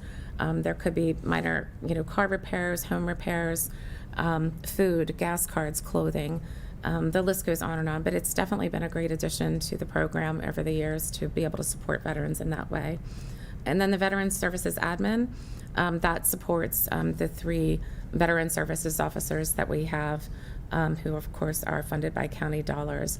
And under the Veteran Services Grant, that also enables us to have a part-time case manager on staff to provide case management services to veterans. Bobby, again, for some highlights. Okay, you've mentioned some of those, but since the inception of the program in 2013, we're going on 10 years now, we were able to help veterans recoup over $58 million in pension and compensation claims, which has been very significant. And again, like Gina mentioned, we continue to get the support from the Collard Foundation, those emergency needs, could be some emergency housing, back rent, like she said. But I think the big part of that is like the support from the case management, having that person on staff to, connect to veterans, has a great relationship, make sure they're connecting with needed resources and services, helps those veterans apply for other subsidies, the HUD-VASH, along with other housing vouchers. He also helps veterans apply for energy assistance and SNAP and the Veterans Trust Fund. And, we're facing this, mental health and substance use kind of crisis. So we're making sure we're making those referrals if we see those scenarios. And then the collaboration just within that team between the veteran service officers and the case management is great, because, you may have someone coming in to apply for a pension compensation or something regarding to the PACT Act, which we're seeing more of an influx due to that expanded legislation that may have other needs. So they're able to kind of work together on, how can we help this individual get food and shelter, basic needs, and also, see for what benefits he or she may be eligible, a pension. So I think that's a integral part of this program. And of course, we still offer the Veteran Shuttle, so veterans can ride free to any of the 4 Veteran Administration hospitals. They can take a caregiver with him or her if they choose to do so. If someone's disabled or cannot drive, then we can, order that home pickup. If they have a C compensation and pension exam, we can approve for them to get to those as well. So we have a great relationship. I'm seeing myself that I'm getting more frequent calls to sign people up for the shuttle, so they can use that if needed. Okay, and then the final program that we will share with you today is the Senior Inclusion Program. This is a program for older adults who have intellectual disabilities, and they're older adults who may have retired, so to speak, from other developmental disabilities administration programs. And this is a fee-for-service program. We are, reimbursed for the services that are provided through the program. And then finally, Rich is going to provide some highlights for that program. Sure. The program is currently at capacity, 25 people. We've said it before. This is the year I think we're going to finally expand that license. We held off on that because the employment situation, trying to find people to work, was very difficult over the last few years. But we're finding that more people are applying now, so we kind of think this is the time to do it. A lot of community outings today. There's a group who's actually visiting the White House. So, yeah. Yeah, I don't want to know about it, but yeah, that's cool. Hopefully there's no incidents. But no, that's cool. I mean, and so they do things like that. They go to Gettysburg. They go to various places here in the state, and it's a very good program. They now also, and this sounds like a small thing, but they actually start their service day at Tawnytown and South Carroll.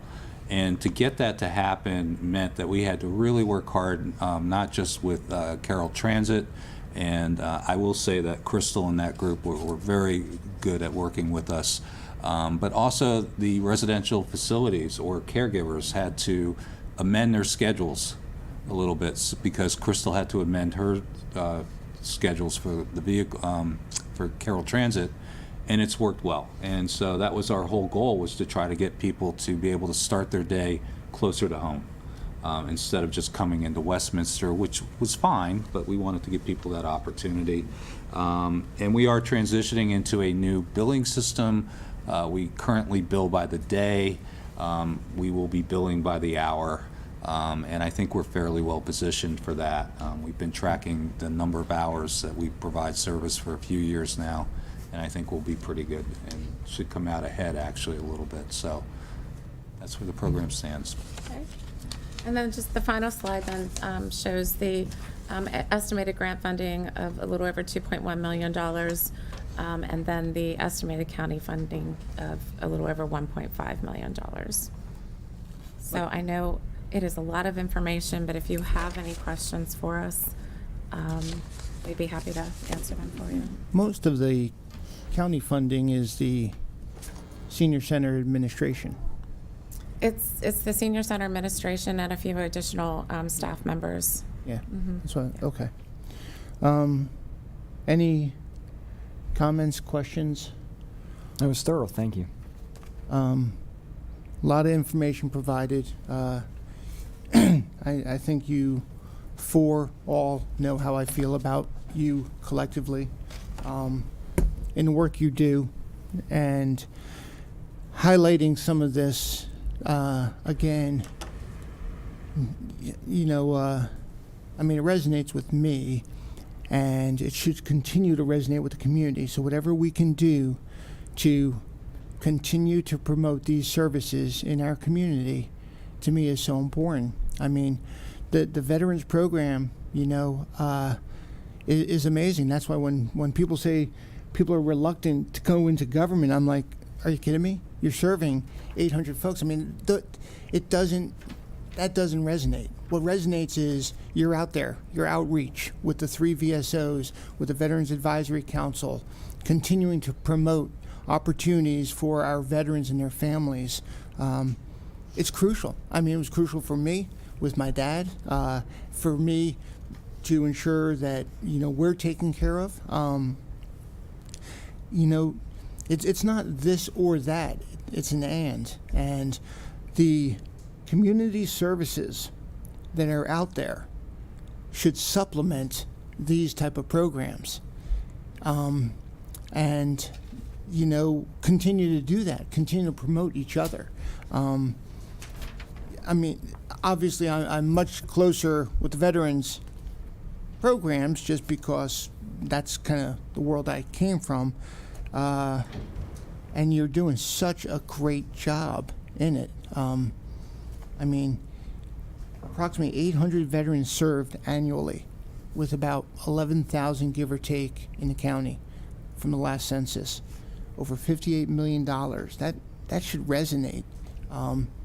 And that's why I get kind of testy when people are like, oh, that's over there, come over here. I said, no, that's over there and come over here. It's not this or that. We're not in competition. The programs you're doing with the senior centers are phenomenal. I mean, every time I go into a senior center and I talk to somebody, I feel like I'm talking eye to eye, you know? It's not, you know, here and here, but it's an opportunity to really learn from those that we provide services for. And there's so much to learn from with all of those. So that's why I like going into the different special events. Yeah, I'm, you know, and capturing it like this, I know takes time for us to bring it together. I think it's important because it gives us a holistic understanding of the services you provide and the monies and grants that you're getting from state and federal. So, well, that's one reason why I'm appreciative. Yeah, thanks. That's one reason why we Right. did this, because when you bring each individual grant separately, you don't get a picture of the entire Right. panoply of grants that are available and used by the county and citizen services specifically. You Yeah, get paid so- extra for panoply. What, any thoughts? No, I think you said it well, Commissioner. So, really, really well done. So what you need from us is an acceptance, or is this information only? Motion on the final page. Of the briefing paper, which is Oh. 2.5, 3 pages, 4 pages. The long briefing paper. Next page, I think it's on the. Yeah, it's on the, it's Yep. on Okay. You want to take this one? Oh, go ahead. Motion to submit the FY24-2027 area plan and individual grant applications for the Bureau of Aging and Disabilities and accept the FY24 awards. Second. I have a motion, I have a second, I have a pattern going with a motion over there, second over there. Any discussion? Seeing here, none, all in favor? Aye. Okay. Thank you very much. Thank you very Thank much. you. Thank you, Commissioners. Okay, now, Chris, is there anyone on the phone? I have no one on the line, sir. Okay, do we have anybody here to talk about the CDBG, the Community Development Block Grant application? Commissioner? No, I. Oh, okay. Let me see, before I look up. Oh, if you did want to speak out on. Regarding a CDBG grant application, and it's regarding the recovery housing for women and children and the potential of withdrawing that grant. Do we have anyone? Not here, but Chris Phil, did. if you need to speak, you can fill out a card to. Oh, that's okay. You can certainly go ahead and make your comment first and fill out your card later if you'd like. That's fine. Yeah. Okay. You said Chris has somebody? He had somebody on the line. Did he say It went was away? this topic, but I think he might Go have ahead, lost him. Okay. Or they Yes, they seem to have stepped off the line. Okay. Okay. Yep, come on up Your turn. to the mic. Yep. Oh, Sounds- did they want to go? I wanted to hear what they had to say with closing it Well, first. I didn't know how it worked, so. Typically, we do public comment first, but that's okay. If you want to wait, that's fine. Okay, Okay. go ahead. All right. Good morning, Commissioners.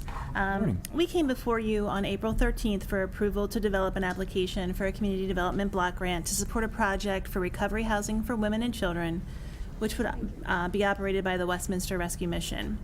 I'm here today with Debbie Standiford, our grants manager, and also Stephanie Haley, who is the executive director of the Westminster Rescue Mission. We came back before you on May 4th to host a formal public hearing, which had been advertised in the Carroll County Times on April 29th, regarding the project and the proposed location of 327 Crowell Road for the recovery housing. In addition to the public hearing, Westminster Rescue Mission staff had reached out to the neighboring properties, offering in-person and telephonic meetings to discuss the details of the recovery program to be offered on the proposed property. A letter was also sent to the surrounding neighbors, encouraging folks to contact the county as well as Westminster Rescue Mission if they had any questions about the project. In response to that outreach, we did receive from several neighbors registered opposition to the proposed recovery housing at 327 Crowell Road. Due to the tight timeline of the grant process, there wasn't ample time to develop relationships in the neighborhood, to educate and garner the support of the project. So to be successful, the community support is essential. For this reason, Westminster Rescue Mission is recommending the Board of County Commissioners direct staff to withdraw the proposal for the CDBG funding at this time, as the current property is no longer a suitable option for the women and children to be served there. So Stephanie Haley is here, and she would like to have a moment to speak about the details of her decision. Go ahead. This is easy work, gentlemen, isn't it? It is not. I just come today to offer my sincere gratitude to each and every one of you for your support in our recent effort to secure community development block grant funding for the acquisition of property that would be an ideal setting to meet the need for recovery housing for women with children in Carroll County. I appreciate your willingness to consider the significant challenges faced by women with children who are struggling with addiction in our community, and the time you took to consider the Westminster Rescue Mission as a worthy community partner to provide those supports to help them stabilize and grow into their recovery. Unfortunately, the Westminster Rescue Mission now formally requests that the Carroll County Board of Commissioners withdraw our proposal for CDBG funding at this time. We have determined that the property I shared with you as our future home for women with children is no longer suitable for those we serve. As you may recall, one of the requirements to secure the grant funding is that the neighbors are not significantly opposed to the project. No one wants to put women and children in harm's way or in a place in which they feel stigmatized or targeted. In order to be forthcoming in our efforts to establish a home for women and children, shortly after we went under contract on 327 Crowell Road, we notified neighbors of our intentions by mail, as well as visits to some neighbors, those who did not have no trespassing signs posted. While the neighbor visits our team made were incredibly positive, every one of them, and pointed to a welcoming of those we would serve, multiple neighbors have since expressed resistance. Unfortunately, because of the constraints of the grant process and timeline, there's not been ample time for true development of relationships in the neighborhood to engage, to educate, and garner understanding and support. As I've shared with you, the mission's goal for this project is to provide a loving, welcoming, safe haven for women with children to pursue their recovery. Even with almost 10 acres surrounding the home, the Crowell Road property no longer seems that it will provide the opportunity for refuge. First and foremost, we aim to secure a true home with welcoming neighbors, much like the one we've found for our main campus.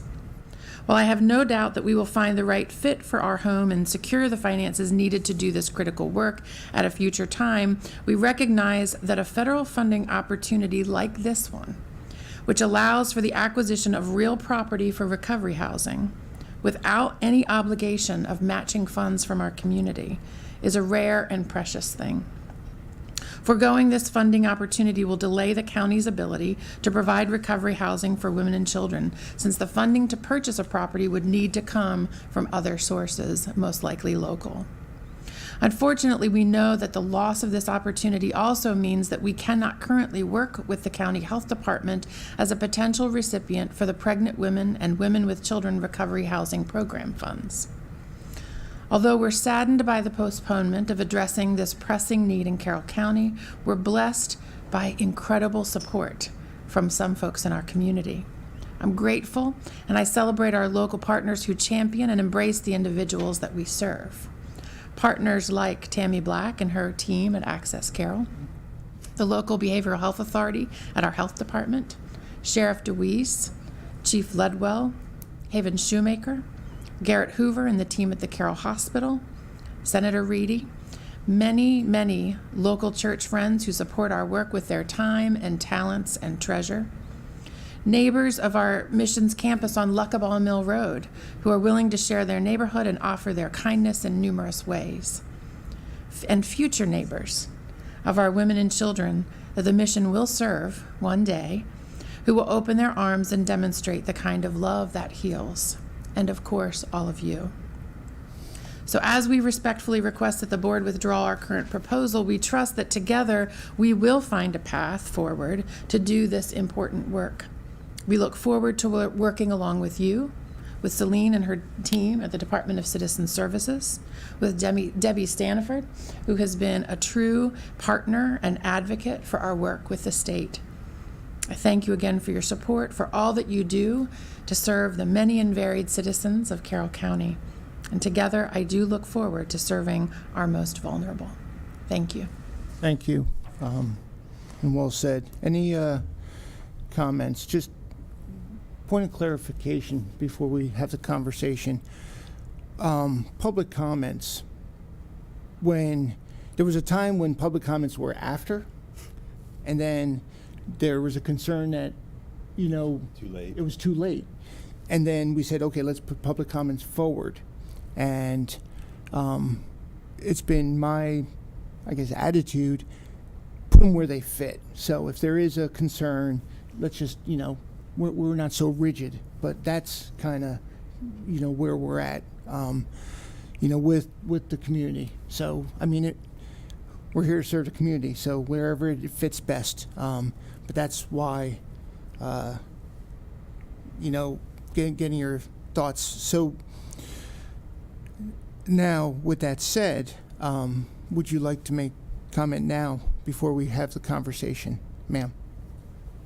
Well, my concern was that, Come to the mic. my concern was that when I found out about this, I got a letter after it was dated 5/11, which to me, I did not have anyone come to me. I did not have anyone leave me information. So it bothers me and a lot of my neighbors that a lot of things that we were told took place, they didn't. So I also feel that that was put on the application because I reviewed the application and it said that the Westminster Rescue Mission spoke to all the neighboring properties, and I am the neighboring property. I never was left information. I was never spoke to. I have surveillance video. Like, my whole house has cameras around all of it. I'm just saying, I made sure no one ever came to my house, but Amazon deliveries, no one left me anything, no one came to me, and none of my neighbors agreed with it. It said that there was a letter with a list of our names that was submitted with the application that we agreed to this, and we didn't. So to me, an application was submitted that had our names on it that we were spoken to before the application was submitted, and it wasn't. We weren't. So. Okay.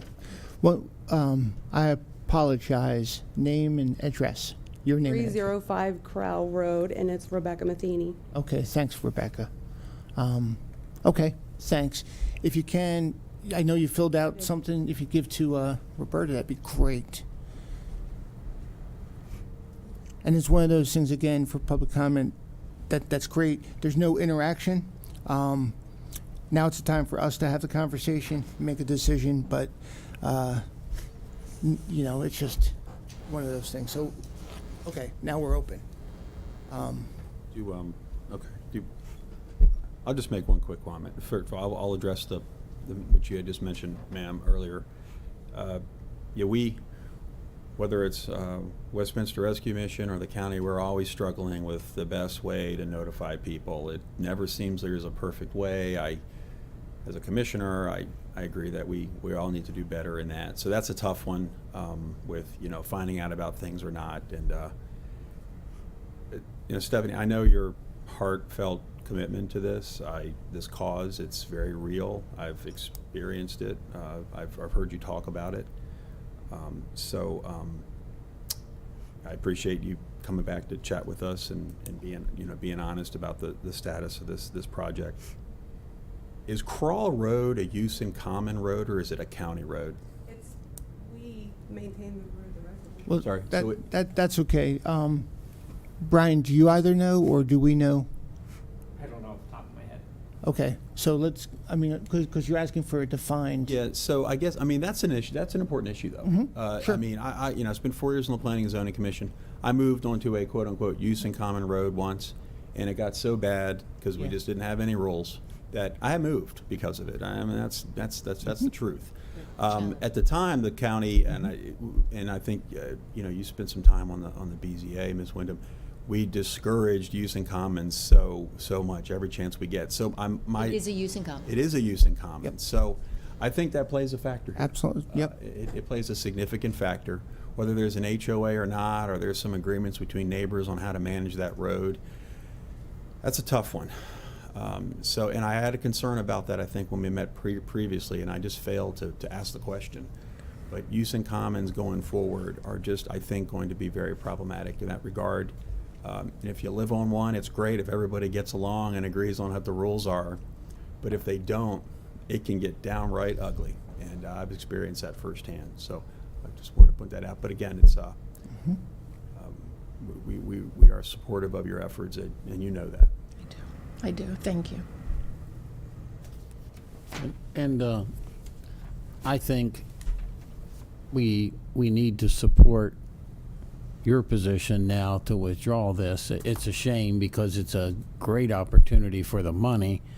And I just think hopefully moving forward you can find something and get the neighborhood to embrace it. And I think some of these facilities have given the name a bad name, and that's unfortunate. That's not how you guys work. Fortunately or unfortunately, I've had a few people stay there, and that's not how you guys work. But again, it's a tough thing. But you need to have support of the neighbors. I feel like land rights are very important, but communities are also very important. So this is a toughie, and I appreciate. I'm not sure I'd have been as good as you guys are about making this decision, but I appreciate. It's hard to walk away from this amount of money, but it seems like the right thing to do, and you guys are doing the right thing. Thank you, Commissioner.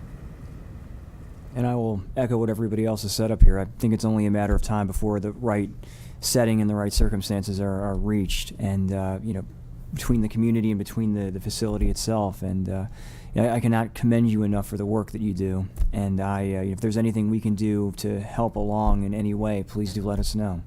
I'll say some prayers about it, and if you need anything, seriously, let us know. I appreciate that. Do you have any comments? Oh, I think most of them have been echoed by everyone else up here, but I will say that sometimes timing is everything. We all know that, not being funny when I say that, but look forward to you coming back in front of us with everything in place. So we'll just wait for you to come back. Appreciate all you're doing. You can help me find a property too. Feel free. So, absolutely. I'll tell you, I don't like this. I don't agree with this. I don't agree with the withdrawal of this decision. If Carroll County is,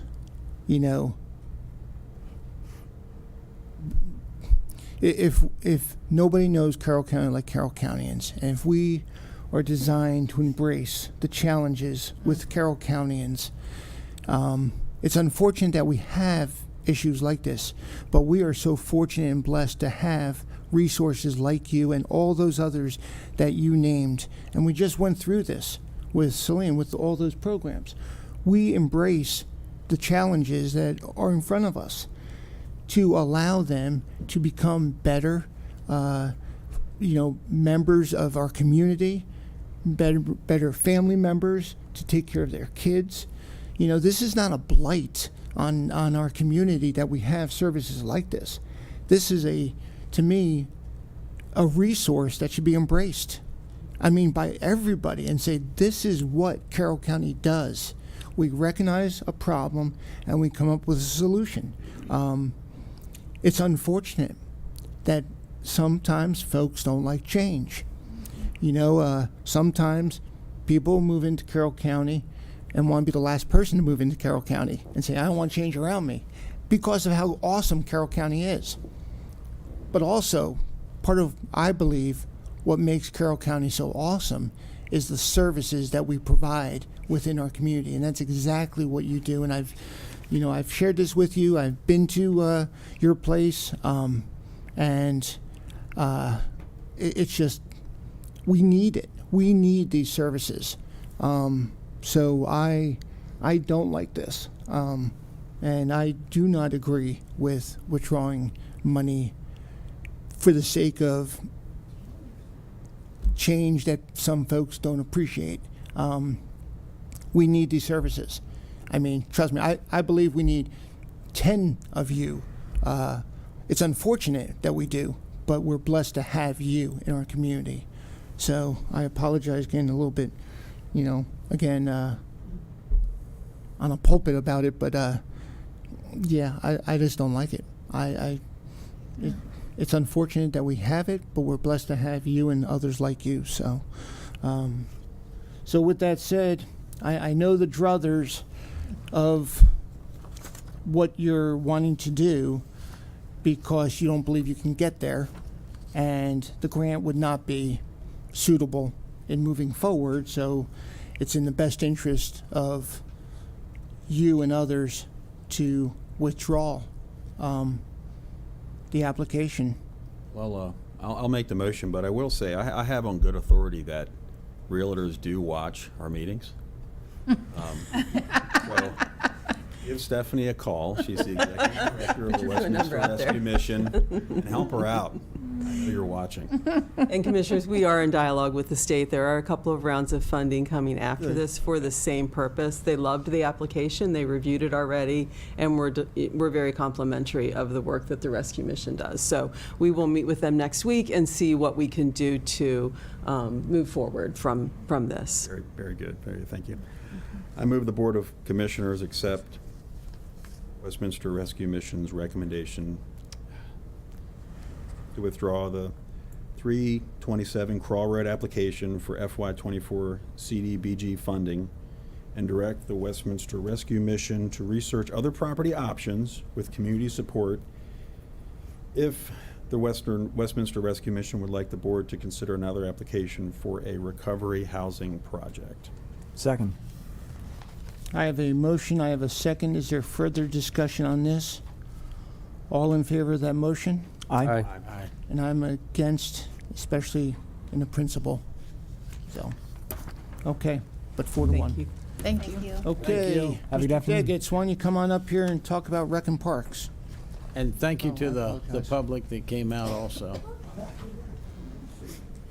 We do have a public comment for this. Okay. Chris, anybody on the call, on the line? No, sir.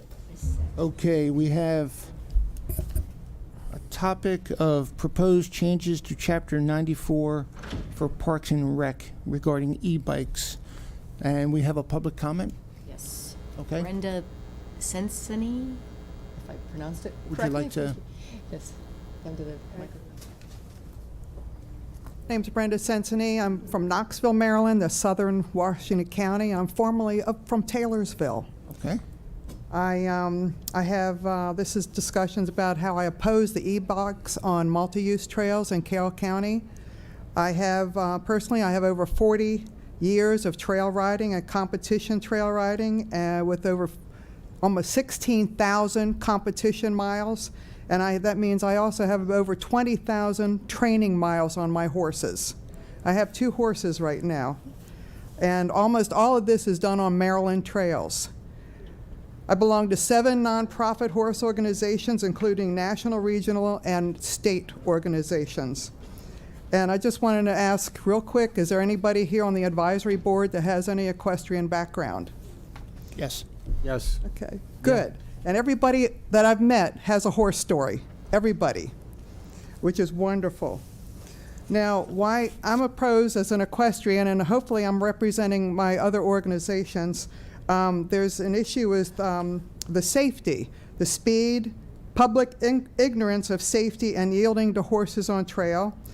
And if the park is not going to create specific e-bikes, trails for e-bikes, then that will reduce the horse trails that we already use for multi-use. And we already have a problem with safety issues with mountain bikers and loose dogs. The general public really does not know horse safety and how their actions or inactions can injure riders and injure themselves. They don't know that they're supposed to yield on the trail to horses.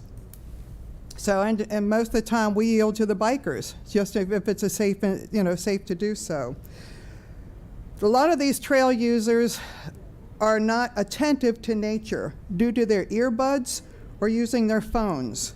In general, bike riders are not in tune because they don't even listen to wildlife or hear the birds. We do. They're out for their personal exercise, which they can get many other places that are off limits to horses. Equestrians are always attentive to nature, condition of trails, and other users. We enjoy being outdoors, but we have to be attentive to keep ourselves and our horses and other users safe. So many trails are single track with limited vision due to overgrowth and very few straight paths. Now, equestrians, I'm sure most of you might know, are part of a billion-dollar industry in Maryland due to supporting farming, veterinarians, farriers, feed stores, tack stores, fuels for farm equipment, and so forth. What do bike riders support? Okay? As most of us are getting older and we're retiring, we also help maintain the trails, unmounted or mounted. I've noticed that a lot of these parks, especially maybe Carroll County, does not have the money to maintain trail maintenance personnel. Carroll County's top trail volunteers are horse owners. I think that's about it. I just feel that as a distance trail rider, I'm ambassador of my sport. I'm courteous to other users, but above all, I'm a concern for my safety and my horse's safety. I hope that this advisory board understands and accepts that safety is paramount for all the people that they represent. Thank you for your time. I appreciate Absolutely. it. Thank you very much. Okay. Good morning, Commissioners. Jeff Daggett with Recreation and Parks. Morning. We had a discussion back at our February Recreation and Parks Advisory Board about the growing presence of e-bikes on our trails. Technically, with the Parks Ordinance, the way it is currently written, no motorized vehicles can be anywhere other than the park roads and parking lots. So an e-bike would be in violation of that ordinance if they were out on a trail. There's also a growing recognition that we have a large number of people who do take e-bikes out commonly, particularly up around the Union Mills and Hoshawa area. It's been a growing phenomenon. They're becoming more popular in society. They're becoming more popular in parks. So a number of different places are looking at how do they change or do they change their regulations and how to work with that. So at the advisory board meeting, we did have a great discussion.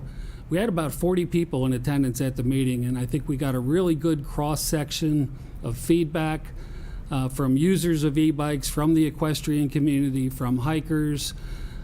We heard some of the comments similar to what you heard this morning. We heard from a number of people who have started using e-bikes as a way to still get outdoors and enjoy the trails as they've gotten older. In some cases, it's been past injuries or medical conditions. The appearance of e-bikes has allowed them to still get out and enjoy the trails and enjoy nature. Some of the interactions that we have between hikers, equestrians, and mountain bikers now, everybody brings a certain perspective to the trail and a certain desire for what type of experience they want to have. We have some conflicts now with the different users, but we do promote the trails, particularly up around Union Mills area, as multi-use trails. And staffing is a challenge for us in terms of maintenance and oversight, so we do post rules and we do, it's an honor system to a large degree from the users. The e-bikes And I want to stop there for a second just so we know what an e-bike is. Basically, this is a bicycle that does also have an electric motor. Now, there are different classifications of e-bikes, 3 classifications. A Class 1 e-bike, the motor only operates when the rider is pedaling. And if you reach a top speed of 20 miles per hour or exceed it, the motor automatically shuts off. For a Class 2 bike, you do not have to be pedaling. It will take you up to 20 miles per hour, but that is its max speed. And a Class 3 e-bike has a max speed of 28 miles per hour. And again, if you stop pedaling, that motor will cut off. Is that also going downhill? Does it hit the brakes? If your speedometer, it won't hit the brakes, but the motor will cut off. Yeah, but I mean, you can ride a bike faster than 20 miles per hour. Depending on the area where you are, absolutely. Yeah. Okay. Some of these trails, when you're going up and down hills, having that motor is critical for some folks, particularly some older folks, to be able to navigate that and get up that hill. No, I apologize. I didn't That's mean all to right. interrupt you. I've gotten an education on this as well going through this process. So as I mentioned, we have e-bikes showing up on the trails now. They don't look noticeably different from a regular mountain bike, so it's hard to tell that. Plus, we don't have rangers who are out on the trails. So they're here now. What we're trying to do is find the best practice as far as whether or not to allow them, and if so, how we would do that. Potentially, this can become an ADA accommodation for somebody who is not able to navigate through our trail system. So, and I think that's why some of the folks are using it now. So as I said, the advisory board heard that input at our February meeting. We decided to give you a break and let you have fun with your budget work sessions and not come back until today. But the advisory board did discuss it in great detail, and they came to me with a recommendation was that we allow Class 1 only e-bikes, and to do that only on trails designated by the department.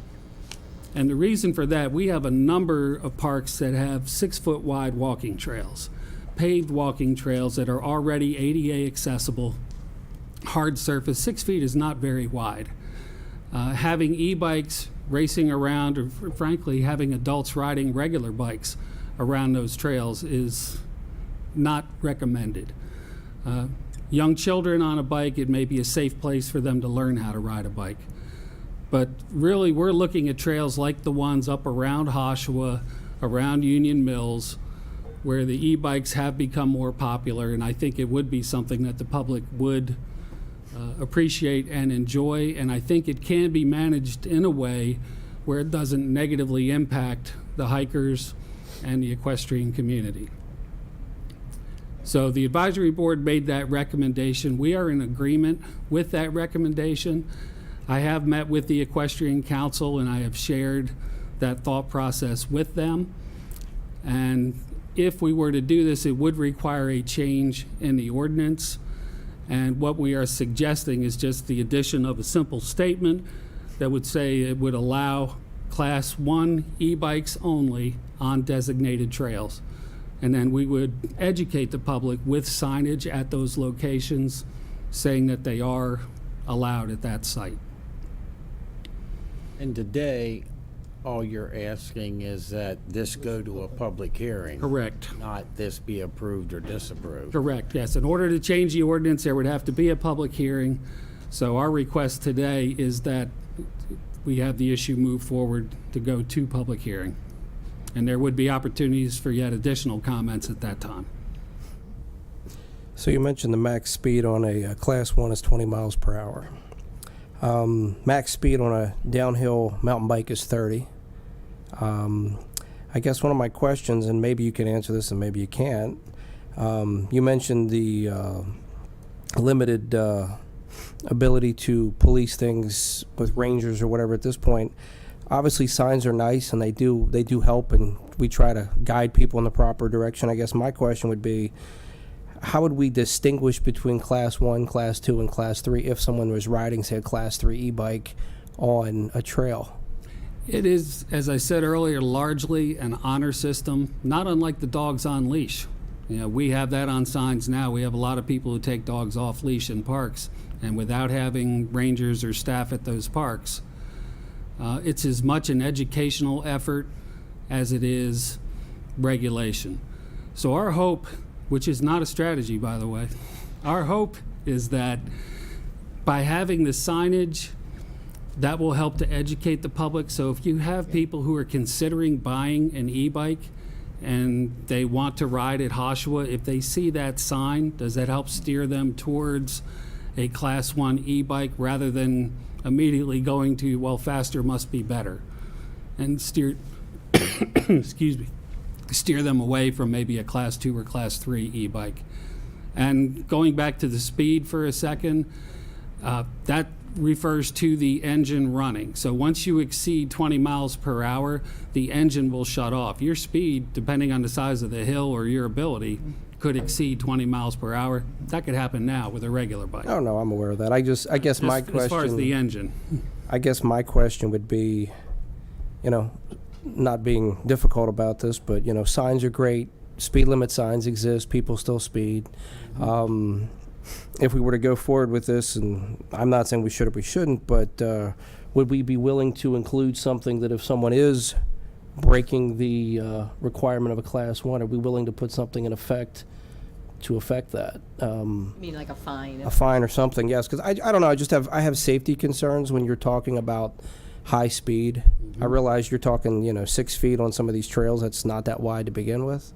I do understand where you're coming from, though, from the perspective of people with, whether it be health issues, age, whatever, that are looking for another way to ride a bike. I understand that as well. And yes, they are, you know, quite heavily used nowadays. I've seen enough people on mountain bikes that have no respect for people on a trail. That doesn't say that e-bikes are bad. I just wonder if, you know, and if this does go to public, a public comment, I do kind of wonder if we should, or public hearing, I do kind of wonder if we shouldn't look at some structure past just potentially allowing it. With regards to fines or penalties for non-compliance? I would say potentially all that and maybe potentially more. I mean, the reality is, you know, like I said, people don't pay attention to signs unless they want to. I mean, it's nice to have rules, but does anybody follow those rules is part of my concern. I mean, and then, you know, dirt bikes go 50 to 60 on a max. I mean, and speed is what speed is, like to your point, whether it's downhill or otherwise. My concern is, does allowing this, you know, I don't want to find out that 6 months from now somebody gets massively injured because we allowed it. That's my concern. And with regards to fines or penalties, that is in the ordinance now for any violation of the ordinance, and that could be for not picking up after your dog, not having your dog on a leash, or illegal parking, speeding, the list goes on. It's also the last thing that we want to do. You know, we want people to come out to our parks. We don't want to discourage use. We want to encourage responsible use. So, and we try to do that through education, through signage, and through teaching people there's a right way and a wrong way to enjoy the park. But I appreciate you sharing those concerns, because those are also consistent with what we heard at the advisory board meeting. I appreciate that. The, just in a ballpark, the designated trails that you would expect this to, you know, allow for these e-bikes. I mean, because like you said, not every trail would allow e-bikes because they're narrow. They're, you know, 3-4 foot wide. You know, I mean, are there a lot of trails out there that e-bikes would be permissible? We have about 50 miles of trails total within our department. The ones up around Union Mills and Hoshua, that's about 15 or 16 miles there. Okay. I would envision that area would be included, and they are frequently seen there now. Yeah. Also, potentially at Piney Run, there are trails that would be appropriate for Right. that. We have a lower number of mountain bikers using those trails now, but that would be another location. The 6 foot wide trails would not be designated that way. I do not believe that would be a good mix. Do you think you would have an idea of the designations before the public hearing, so that could be part of what the public sees? As far as which locations? Yes. Yes, we could absolutely do that. I think that would be I think that'd be a good idea as well. We did not recommend putting them in the change to the ordinance because over time, you're going to be adding new sites and there may be new locations. But we could do it for discussion purposes. Okay, I mean, again, this is allowing us to proceed to public hearing. Yes. So, okay. No decisions. Yeah, so, Mr. Degas, thank you for coming before us. These are, times change. These are popular bikes, and, we need to keep up with the times here in Carroll County, and this is something that's out there. So I appreciate the work you and the board, the advisory council has done on this already. And I would encourage any departments within the government, they see things changing, they see trends. Let's get out in front of them. Let's have these discussions out in the public and get public input. I have a lot of reservations about allowing this. If the comments that were made earlier, all those concerns would have to be addressed for me to support this.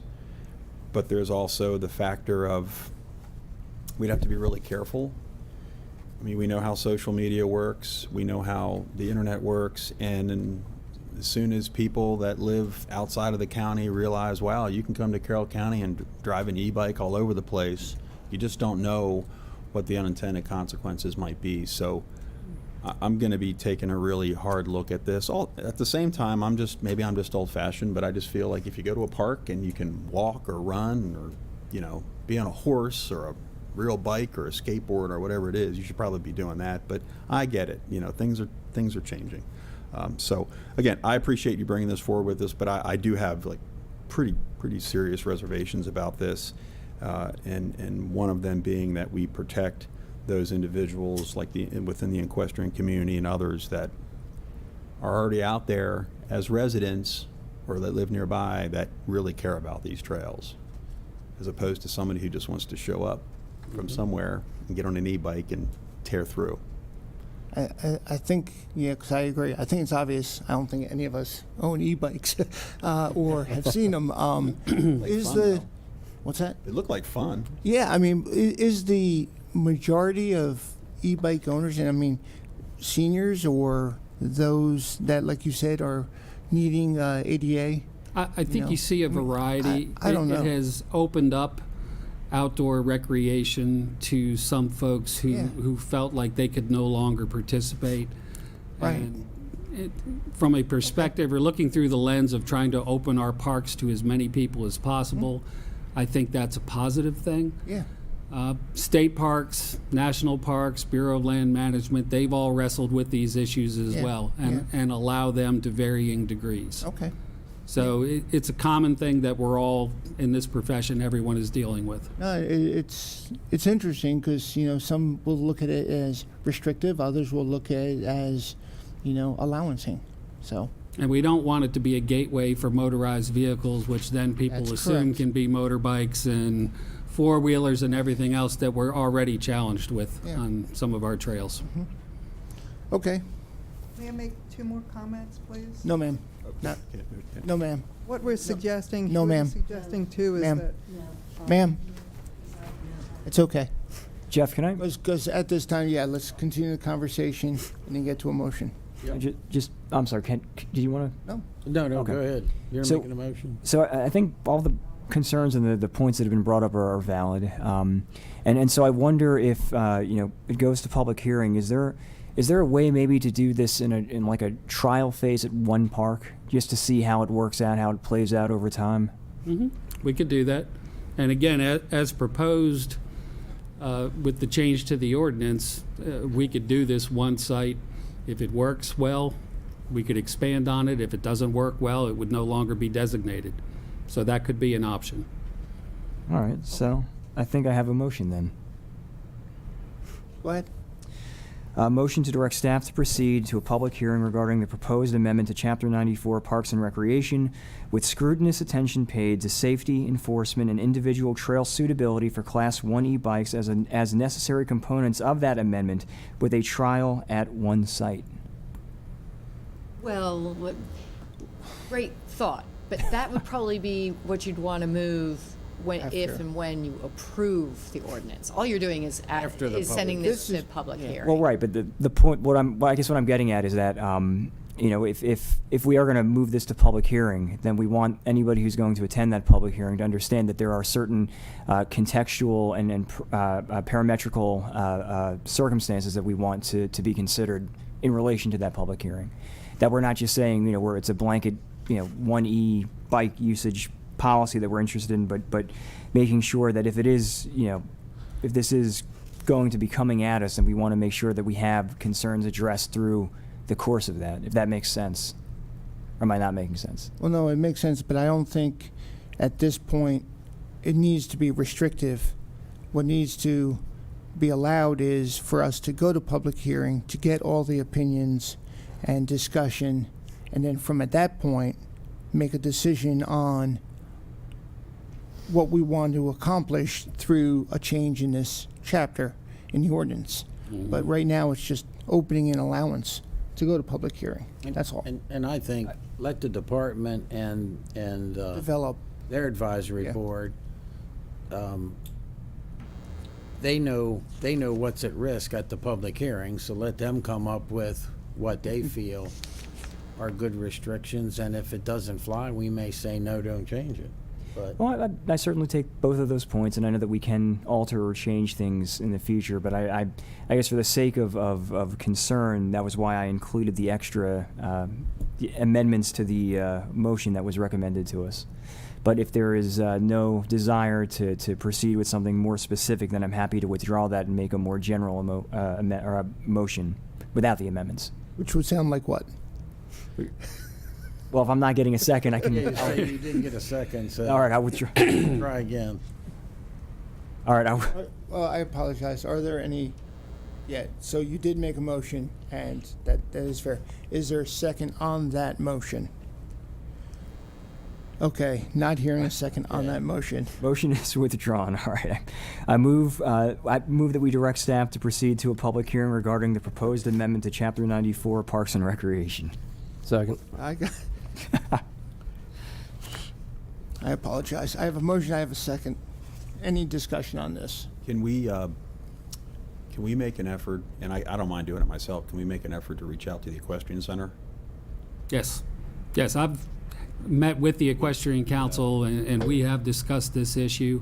Okay. And the advisory board, actually, with having 40 people there, they got a really good cross-section of input from not just hikers, not just equestrians, not just mountain bikers. So it was good to bring that all together, because they do all coexist now on the trails.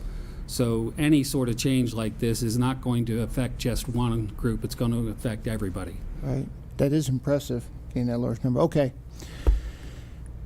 Any other comments? Appreciate it. All in favor? Aye. Aye. Mike? No. Okay. Let's talk about, you're out of here. Thank you. Thank you. Let's talk about reprogramming of APX portable radios.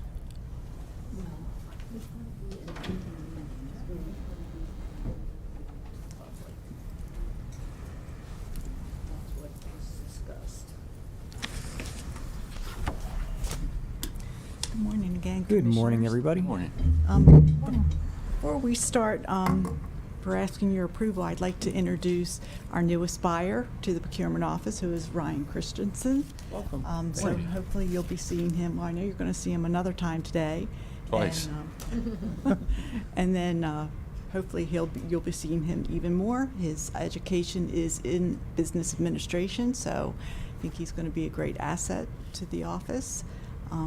So I just, like I said, wanted to make that introduction, and I am going to turn it over to Ryan to present this. Okay, thank you.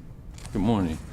The Office of Procurement, in cooperation with the Department of Public Safety and Emergency Management, requests your approval to have Hankey Radio Incorporated provide reprogramming of Motorola APX portable radios for the Carroll County Department of Fire and EMS in the amount of $29,100.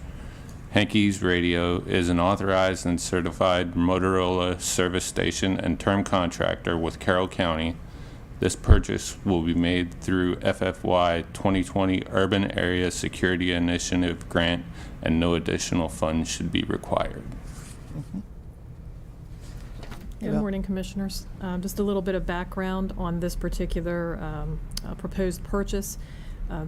Several of you may remember we had a significant fire in December of 2022, and the after-action review of that incident, which did include a firefighter mayday, identified an operational issue involving the portable radios that does require this reprogramming. The after-action review was conducted by the Radio Safety Task Force that was established, and Chief Robinson is here in case you have any questions about that task force, but it made recommendations to correct them. It was a collaborative process, had representatives from Department of Fire and EMS, from the Department of Public Safety, from CCVISA, and so on. So the whole idea behind the initiative for reprogramming the radios is that it'll ensure that all of the fire department radios are programmed to a consistent standard across the organization. And while we have the capability in-house to do radio programming, we don't have the capacity to do all 388 radios that are in the field right now in a timely fashion. So that's the reason why we needed to look outside of our in-house capability. Excuse me. While this was an unanticipated expense, we did not plan for this expense. We do have some cost savings that were realized due to some vacant positions in emergency management, which are recently filled. But that allowed us to use some of that 2020 Urban Area Security Initiative funding for this purpose. And we have Manager Jack Brown as well here, if you have any other specific questions. Motion to approve the reprogramming of Motorola APX portable radios to Hankey's Radio Incorporated in the amount of $29,100. Second. I got a motion and a couple of seconds. Any discussion? Seeing here none, all in favor? Aye. Okay. Thank you, Commissioners. Thank you. Thank you very much. And hit the easy button. Every time you say that, things seem to get drawn out a little bit. Maybe Yeah. we need to vote to tell you to stop I saying don't know. Speaking of being drawn out, Mr. Bogie? No, I'm kidding. Oh, I didn't even sit down yet. Purchase of generator for the Charles Carroll Community Center. Come on, you gotta love it. That timing was everything on that one. We're so close. So close. All we need are drum kit and cymbals. Okay, let's talk about Charles Carroll. The Office of Procurement, in cooperation with the Bureau of Building Construction, request your approval to award a contract to Carter Machinery Company Incorporated to purchase a generator for the use at the Charles Carroll Community Center located in Westminster in the amount of $40,900. I'm sorry. Start over. Start over again. $40,949.97. Carter Machinery Company Inc. was awarded a competitively bid contract through Sourcewell. This generator will, in the event of a power failure, will provide life safety systems of the building, which will include emergency lighting and to the building and also to the pump house.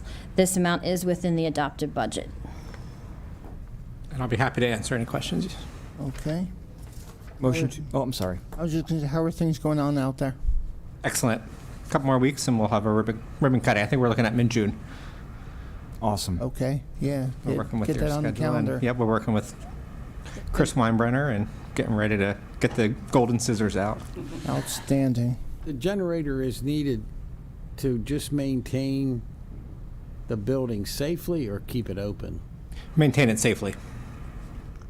The critical components. A lot of the components are tied in with the server and IT, so it'll upkeep that. The emergency lightings, the water source. Is this an unknown cost or is it expected? Nope, this was expected. It was included with the change order that was brought before the previous board, November Right. 2021. Okay. Motion to award the contract to Carter Machinery Company in the amount of $40,949.97. Second. I got a motion, I have a second. Any discussion on this one? Just that Commissioner Vigliotti did that number way better than you did. He certainly did. I'm sorry to throw you almost. off. So I almost tripped up on it. I'm looking at it and I want to say 49, but it's 40,900. until I almost went 400, but I didn't want to have anybody have a heart attack up here. So until rudely interrupted by our administrator. All in favor? Aye. Thank you, Commissioners. Thank you very much. Welcome. Okay, let's talk about microsurfing. Surfacing, not surfing. Surfing could be more Surfing. fun. Yeah, it would be.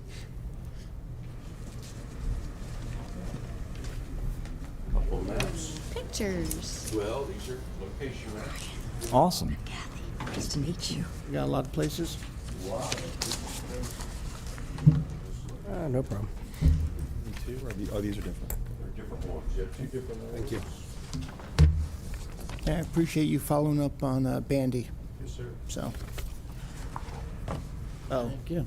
okay, so first we're talking about the microsurfacing, and then we'll do chip sealing. Thank you and thank you for following up on this too. Mr. Brown, I want to thank you for following up on that Hoods Mill issue too. Thank you very much. Much appreciated by the folks down there. Okay, you got 2 accolades. I guess you Yeah. can go home now. I'm going to leave right now and call it good. And he's also the just-in-time delivery on the use and common driveway information earlier today. So you were the silent hero that He was. provided the information. Yeah, those darn use and commons. They're bad. They are, Beware, folks. to say the least. Mm-hmm. Yeah, I agree. I'll tell you my story sometime. It's pretty bad. Sir. The Office of Procurement, in cooperation with the Bureau of Roads Operations, requests your approval to use Slurry Pavers Incorporated to do a microsurfacing on 7 county roads consisting of 14.11 miles at a cost of $450,000. This cost includes material, maintenance of traffic, and a 3% contingency for asphalt index inflation. This service is being purchased via contract on PO number 12096, which Howard County competitively bid. This amount is within the approved budget and no additional funds should be needed. Okay. So, thank you. And Commissioners, I'm going to go briefly over the roads, provided you that map. So we have them in, Albert Rill, as you see on your map, divides districts 2 and 3, and it actually ends in District 1.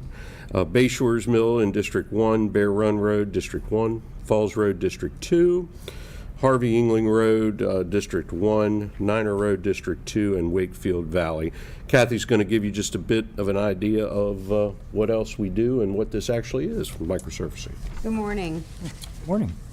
The microsurfacing is a thin layer of treatment consisting of a polymer-modified asphalt emulsion, a mineral filler, and water utilized to rehabilitate hot mix asphalt pavement and to extend the pavement life of by installing a new surface which seals environmental cracking, keeping water from entering the pavement. The microsurfacing process has a high friction coefficient. The microsurfacing has low energy requirements, is environmentally safe, and it emits no pollutants. The microsurfacing is one of the eco-efficient maintenance treatments available and extends life expectancy usually in excess of 5 years. So this, again, Commissioners, is part of our right treatment, right time. We try to, in between what might be a mill and fill or something, we will go with different treatments to extend the life of the paved road, and this is one of those options that we use. On the last board of commissioners, my colleagues would comment on these, both microsurfacing and chip seal, and in all honesty, I'd have one over here and one over here, and I was in the middle getting very confused all the time. Is there, can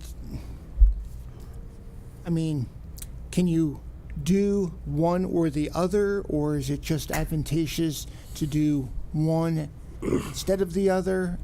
So the short answer is it depends on the size of the crack. Okay. So the next item in front of you is actually for larger cracks because it has stone involved in it that we try to drive down through it. This is more of a sealant or an emulsion that one may see commonly placed on a driveway, if you will. So where we can go down through it, we can seal the surface with the goal of being not letting water penetrate the surface, just like that is there, to get down to the base, Right. to degrade the base and cause major alligatoring and major failure in the road surface. So the two different types, again, these roads are analyzed. Kathy and her team get out there, they look at them, they view the roads, they see what each road looks like, it needs, what the condition of the road is. We take feedback from our area road supervisors, and then we put the right treatment on the road that we needed. So that they are different. The one that we're going to talk about, you'll remember from previous, in our next agenda item, will include a fog seal. Right. That's the one that has the rocks on it. Right. That's what we like to lock it down with a fog seal. But they're all certainly, here's the deal, if we had a perfect money and an unlimited budget, would we come through and say, yes, we'd love to mill and fill the road and put some asphalt down or a thin seal? All of those are much more expensive. This is the most cost-effective way that we can maintain our county roads, particularly with the 1,000 miles of road that we have to do. Right. Okay. Okay. Any thoughts on that? Because it was always a conversation. Oh, That you was, know it. You know, we'd always have, and I was kind of, I don't want to say stuck in the middle, but I was like, okay, I'm trying to capture all of this. You know, what is in the best interest of Carroll County and, you know, moving forward. Right, and they do serve two separate purposes. The slurry pavers is a much thinner product, so it like Doug said, it goes, you know, seeps in a little bit better versus what the chip seal does, is a thicker emulsion that packs in a little bit of a larger area. Okay, cool. Motion to approve. Mr. Crowley? Oh, I'm sorry, what? I'm not saying anything. I was waiting. I was too. I am too. I've done all three. Yeah, I was No, good. so I mean, that's fine. I kind It of like makes sense. I like it. I threw the softball up there. I'm freaking hit it out of the park. It's Yeah, probably he's- $3 or $4 a square yard, which is a good price, and So we're doing good. I think so. Okay. You want me to jump in on the Being right side quiet. now, or? Motion to approve microsurfacing by Slurry Pavers Incorporated in the amount of $450,000. Second. I got a motion second. Any further discussion? Seeing here none, all in favor? Aye. Okay, now let's talk about chip seal. The Office of Procurement, in cooperation with the Bureau of Roads Operations, requests your approval to use American Paving Fabrics Incorporated to do a chip seal surface treatment on 16 county roads of approximately 23.47 miles at a cost of $620,000. This cost includes material, maintenance of traffic, and a 3% contingency fuel index inflation. This service is being purchased via contract on PO number 11767, which Howard County competitively bid. This amount is within the approved budget and no additional funds should be necessary. Okay, so Commissioners, again, this chip seal treatment, I apologize, the map is a little busier, but we are able to do a few more roads.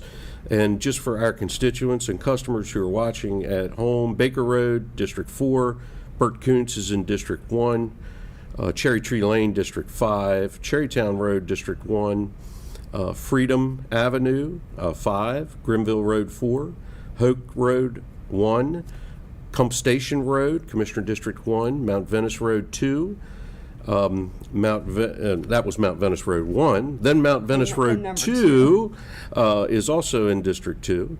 And Pinch Valley Road, District 1, Raincliff Road, District 5, Senft Road, District 1, Stone Road North, District 1, Garrett Road, and Kreidler Schoolhouse, both again in District 1. So we've already given you, through our last discussion, that this one is a thicker emulsion with stone.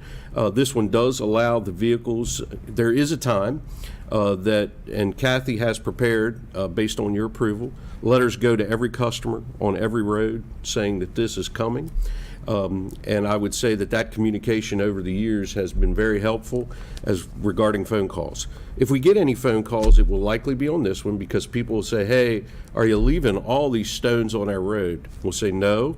The purpose of leaving the stones for a little while is that we want you to drive over them, because you driving over them pushes them down into the cracks, and then we come back and do a fog seal, which will turn that road black, and then if it had lines on it, we'll put the lines back. It'll look just like a nice asphalt road when they're done, but everything takes a bit of time. Freedom Ave has Piney Elementary on it. When is this scheduled to be done? It's running from 32 to the cul-de-sac. I believe it's not. So it doesn't go all the way up? It won't be directly, it should not be It should directly not in front of. directly So it in doesn't front go all the way up to Piney Elementary, It's but going from Route 32 to the cul-de-sac at the back. So it's not, it shouldn't what do be you mean the, the cul-de-sac at the back? I'm trying to, let's see, Freedom Avenue, 32. yep. That's the location. Right. Have to pull the map. I'll to get you the get exact an one. Okay, exact, because you're, but it's a mile. It will be a mile long. okay, so, that- okay, so no, it is going all the way across Johnsville. The cul-de-sac is on the other side of Johnsville of Freedom. Okay. So, Oh, this is chip seal. This won't be until end of June, middle Okay. to end of June. Okay. So, yeah, it will be the middle, end of June. okay, I just, Schools will be out. yeah, Yes. because Piney Elementary, that mile goes all the way from 32, all the way past Piney Elementary, and then there's Johnsville. It crosses Johnsville to the cul-de-sac you're Okay. talking about. Okay. And that's the only cul-de-sac. I just want to make sure it wasn't interfering with the school. No, they will not start. That's a chip. They will not start until after school is out. Okay. I do got a question about something else, but let's get through this. Any other questions about the chip seal? Okay. Motion to approve chip seal surface treatment by American Paving Fabrics Incorporated in the amount of $620,000. Second. I got a motion, I have a second. Any discussion on this? Seeing here none, all in favor? Aye. I do have a question. Slacks Road. Mhm. It's always going to be a challenge, just because the width of Slacks Road. There's no lines on. Well, there's lines on part of Slacks Road, and there's no lines on other parts. Is it our judgment on whether to put lines on there? Well- Because there's where there's lines, the road is narrow, and it's the same width as where there's no lines. So if you put lines, you're going to be more likely to have people staying on one side or the other of the road. Sure. So what I can do is I'll have our traffic engineer take a look at the road, and I'll give you a case of what is there right now and what could be done if Yeah. you're interested in the other one. That's not a problem at all. Yeah, because I know what's there. Right. But I also know that there's areas that there's no line, and people go around the turns. and Sure. there's 2 or 3 turns that they go all the way into the other side of the road. Correct. There's usually a minimum width Right. requirement for the Yeah. entire road for it to have lines. Sometimes, if it's not wide enough, we'll do a center line, but we will not do the white lines on the edges. Which makes sense. So it depends on what the true width of that road is. And I have seen it as well. There are certain roads where you enter them and they're lined, and then all of a sudden all the lines are gone because the road's narrow throughout the road. And instead of doing a spot and a spot and a spot, they'll just stop it Right. at a certain spot. And the So reason it- you often see it at entry and exit points is because you don't want cars bottlenecking to prevent a car from turning on a road. Right. So if even though they might be a narrow road, Yeah. you put a basic divider line to push the car that's exiting the road off so that a car that might be inbound can come in and not have a crash right at that intersection. It's just with the activity going on around Slacks Road Sure. in the future, especially in the future, if we can put a center line in there, I think can alleviate some of the tension. I'll let you know for sure. I'll follow up with more appreciate it. detail. Okay, let's talk about tree trimming. You're done. Maureen's coming back for this one. So who's doing tree To trimming? run away. Absolutely, good job. Morning. I'm back. The Office of Procurement, in cooperation with the Bureau of Roads Operations, requests your approval to award the bid for the tree trimming and removal services to C2 Crane and Tree Service in the annual estimated amount of $741,350. The amount of the work required will determine exact cost. And you can see there's a list there of who bid and what their bid amount was. And I will turn it over to Kathy and Doug if you have questions about the project itself. The Bureau of Roads has prepared a request for bid and received 6 quotes with C2 Crane and Tree Service as the lowest bid. The tree trimming contract consists of countywide roadside mowing, tree takedowns, removal, stump grinding, brush removal, and maintenance of traffic. There are also line items for the crane and bucket use. This is a year-round contract, and performance is monitored by the Bureau of Roads Operations. We have an internal inspector that works with the company on a daily basis to make the schedule and follows through. Yeah, very important. We do our Stephen Grable is our tree expert that's on staff. So he monitors these contracts, he sets the work for them, and then just makes sure that the county is getting what it should from his expertise out of these contracts. And they're very valuable to us. We have a lot of tree cover in the county, and it requires a lot of maintenance. So. Motion to award the contract for tree trimming and removal services to C2 Crane and Tree Service in the amount of $741,350. Second. I have a motion, I have a second. Have we used C2 Crane and Tree Services before? They've had a contract through facilities for occasionals, but we have not used them for a yearly contract for our department. We used to use Stansberry, which was purchased by Bartlett. So Stansberry is no longer in business. Bartlett purchased them, and Bartlett is actually finishing the Stansberry contract for the balance of this year. But when we set it out for bid for everybody, Bartlett, was not the lowest bidder. And we've had no negative reports from facilities of bad work No. from this contract. I mean, it's just, it's $160,000 less than the next. 21%, which scares the bonding company, but is good for us if Right. they're. Yeah. I've seen them around. I think they're Have you? good. It's deals. good for us, and with us having a pro on board, that's the key. We will know quickly, and they have to honor, they're obligated by the contract. So if they don't fulfill our contract, we'll be right back yeah. at them. Okay. Cool. Any other discussion? Appreciate it. All in favor? Aye. Okay. Thank you very much. Thank you, Commissioners. Thank you. Have a good day. Absolutely. You too. Let's purchase 3 patient monitor simulators. We have a couple of fire EMS. You're alone and unafraid. Oh, okay. Just as soon as you said it. Gentlemen. Go ahead. They're waiting. Thank you, sir. Hello again. Hello. Go for it. The Office of Procurement, in cooperation with the Department of Fire and EMS, request your approval to purchase 3 Realty 360 Plus patient monitor simulators from iSimulate USA in the amount of $27,085. iSimulate is a single source provider for Realty products. This amount is within the FY23 budget, so no additional funds should be necessary. And I'll turn it over to Michael and Mike for any questions. Turn it over to Mike Stoner. He's the subject matter expert. The simulators that we're requesting here, right now out at the training center, we have 2 of the LifePak 15 monitors that cost roughly $35,000 a piece. These simulators would replace those and allow us to put those cardiac monitors out into the field and actually deliver patient care with them instead of in the training scenario.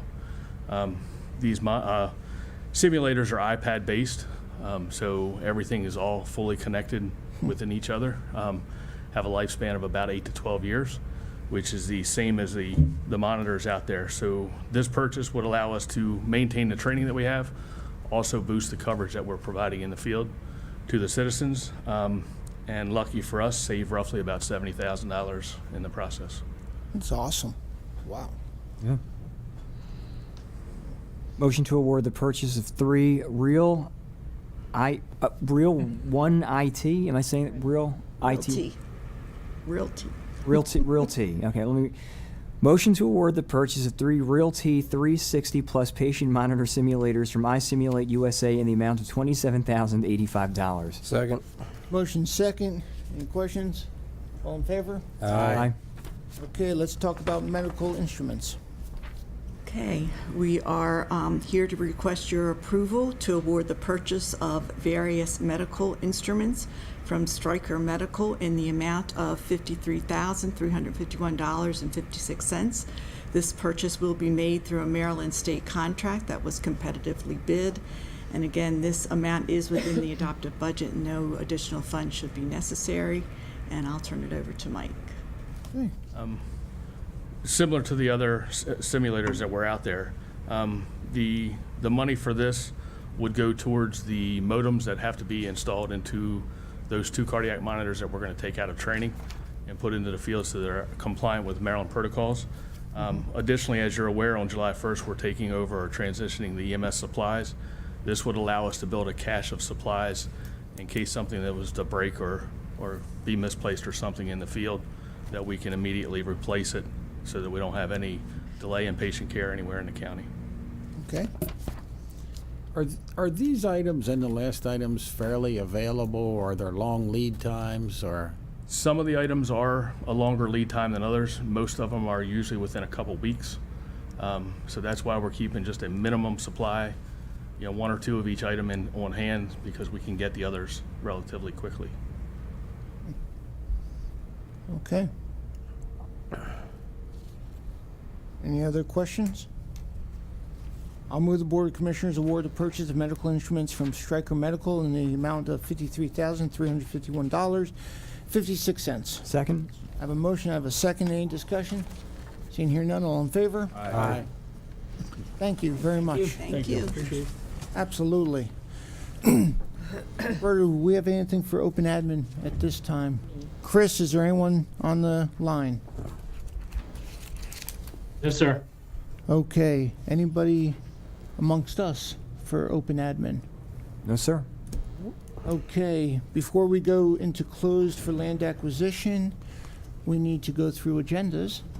So Ms. Wanda's walking through the door, right? Right. She's. Just go ahead. We We're can go fine. through it. Yeah, go ahead. Okay. He's probably listening. Solid. There she is. Oh, look at that. Perfect. You were a little off. I was a little off. It's the story of my life. That's all right. Wanda, you could have made Commissioner Rothstein look good, but thank you. I was too quick. You were too slow. I think I was just too quick. Okay, May 22nd. We have nothing on the calendar. On Tuesday, we have the budget adoption at 1 p.m. At 5 p.m. We're not doing that. Sorry? We're not doing that this afternoon. Yeah, I thought so. No. So this afternoon, you will be directing staff to create the ordinance Okay. that is the budget, and then next week you will be actually adopting the budget. Okay. Because you haven't finalized the budget yet. Okay. Yeah. Career and Tech graduation, Commissioner you. Gordon will be attending at 5 p.m. on Tuesday. On Wednesday, the community college reception and graduation, Commissioners Gordon, Kyler, and myself will be attending, and it will be held over at McDaniel College. There will be a second Career and Tech graduation. Commissioner Gordon will be attending that evening. And a comment on that. The reason for my, I forget, text, email, something on did everybody RSVP. This is going to be interesting. We will all be robed. That's correct. And they were worried that Right. they didn't have enough robes Oh. based on not hearing for sure. And Yeah. that was their worry. So Yeah. It's a choice whether you want to be robed, but yes, you Yeah. will be robed. they're implying that we all should. Yep. No, thanks. Thursday, we go into open session at 09. We will go into open session. We will recess. We will reconvene as the Board of Health. Right afterwards, after our priority carol, we will close the priority of health, and then we will reconvene our open session, where we will go through a request to go to public hearing on the water and sewer triennial update. Ms. Eisenberg will be presenting. Item 3 We can do go not away. need to do that, do we? Nope. So Ellsworth Cemetery is taken care of. We will have, You won't need 4. we won't hopefully. need item 4.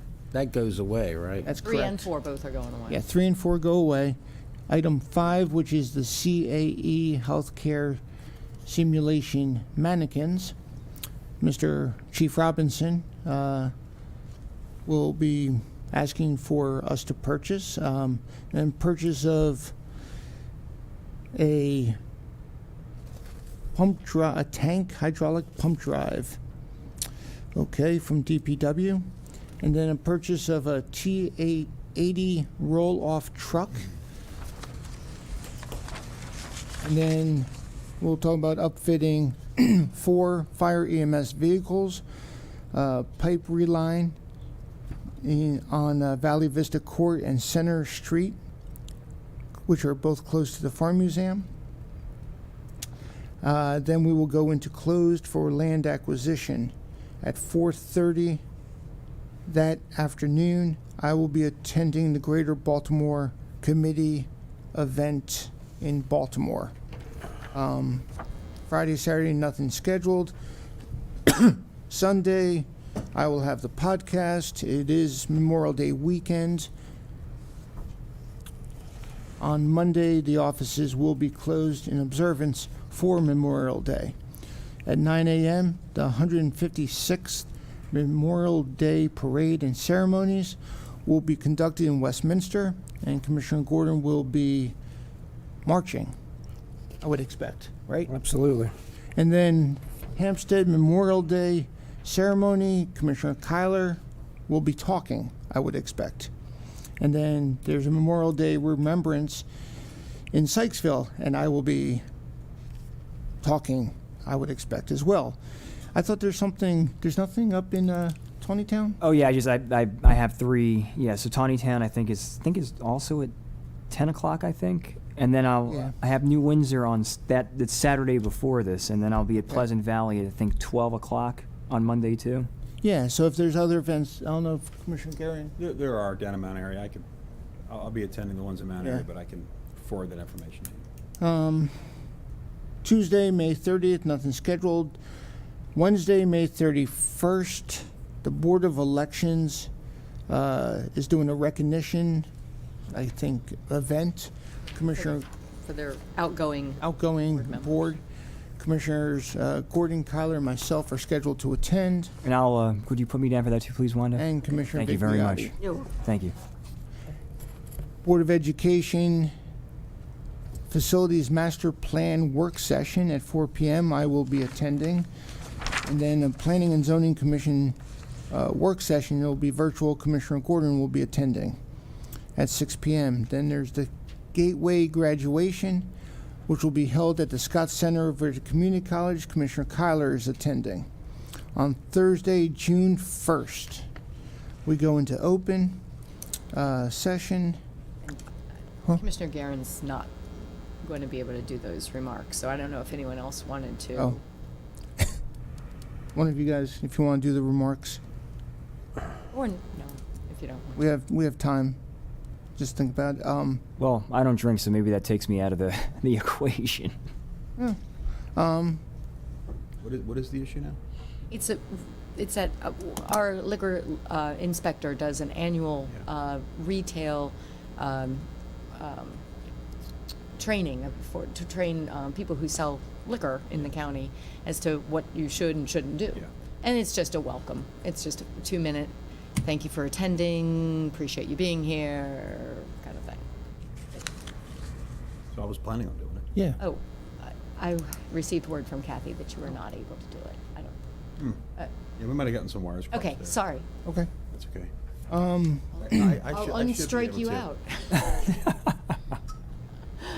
Because everyone else will be, Here. If I couldn't do it, then I would be here. Yes. I think we got like a Tuesday or Thursday crossed. Okay. Sorry. But I'll be able to do it. Great, thank you. Makes it simple. Then we will be talking about FY24 program open space allocation municipalities, to the municipalities, excuse me. And then we will have the opportunity to exercise an option to purchase the Levi Fisher and Mattie Fisher and Jacob Fisher property through the Critical Farms program. And at 7 p.m. that evening, Fire EMS Lieutenant Commissioning Ceremony, where 1, 2, 3, 4, all 5 of us will be attending, and it will be held at the Carroll Community College Theater. Friday, nothing scheduled. Saturday, opening day, Hampstead Farmers Market.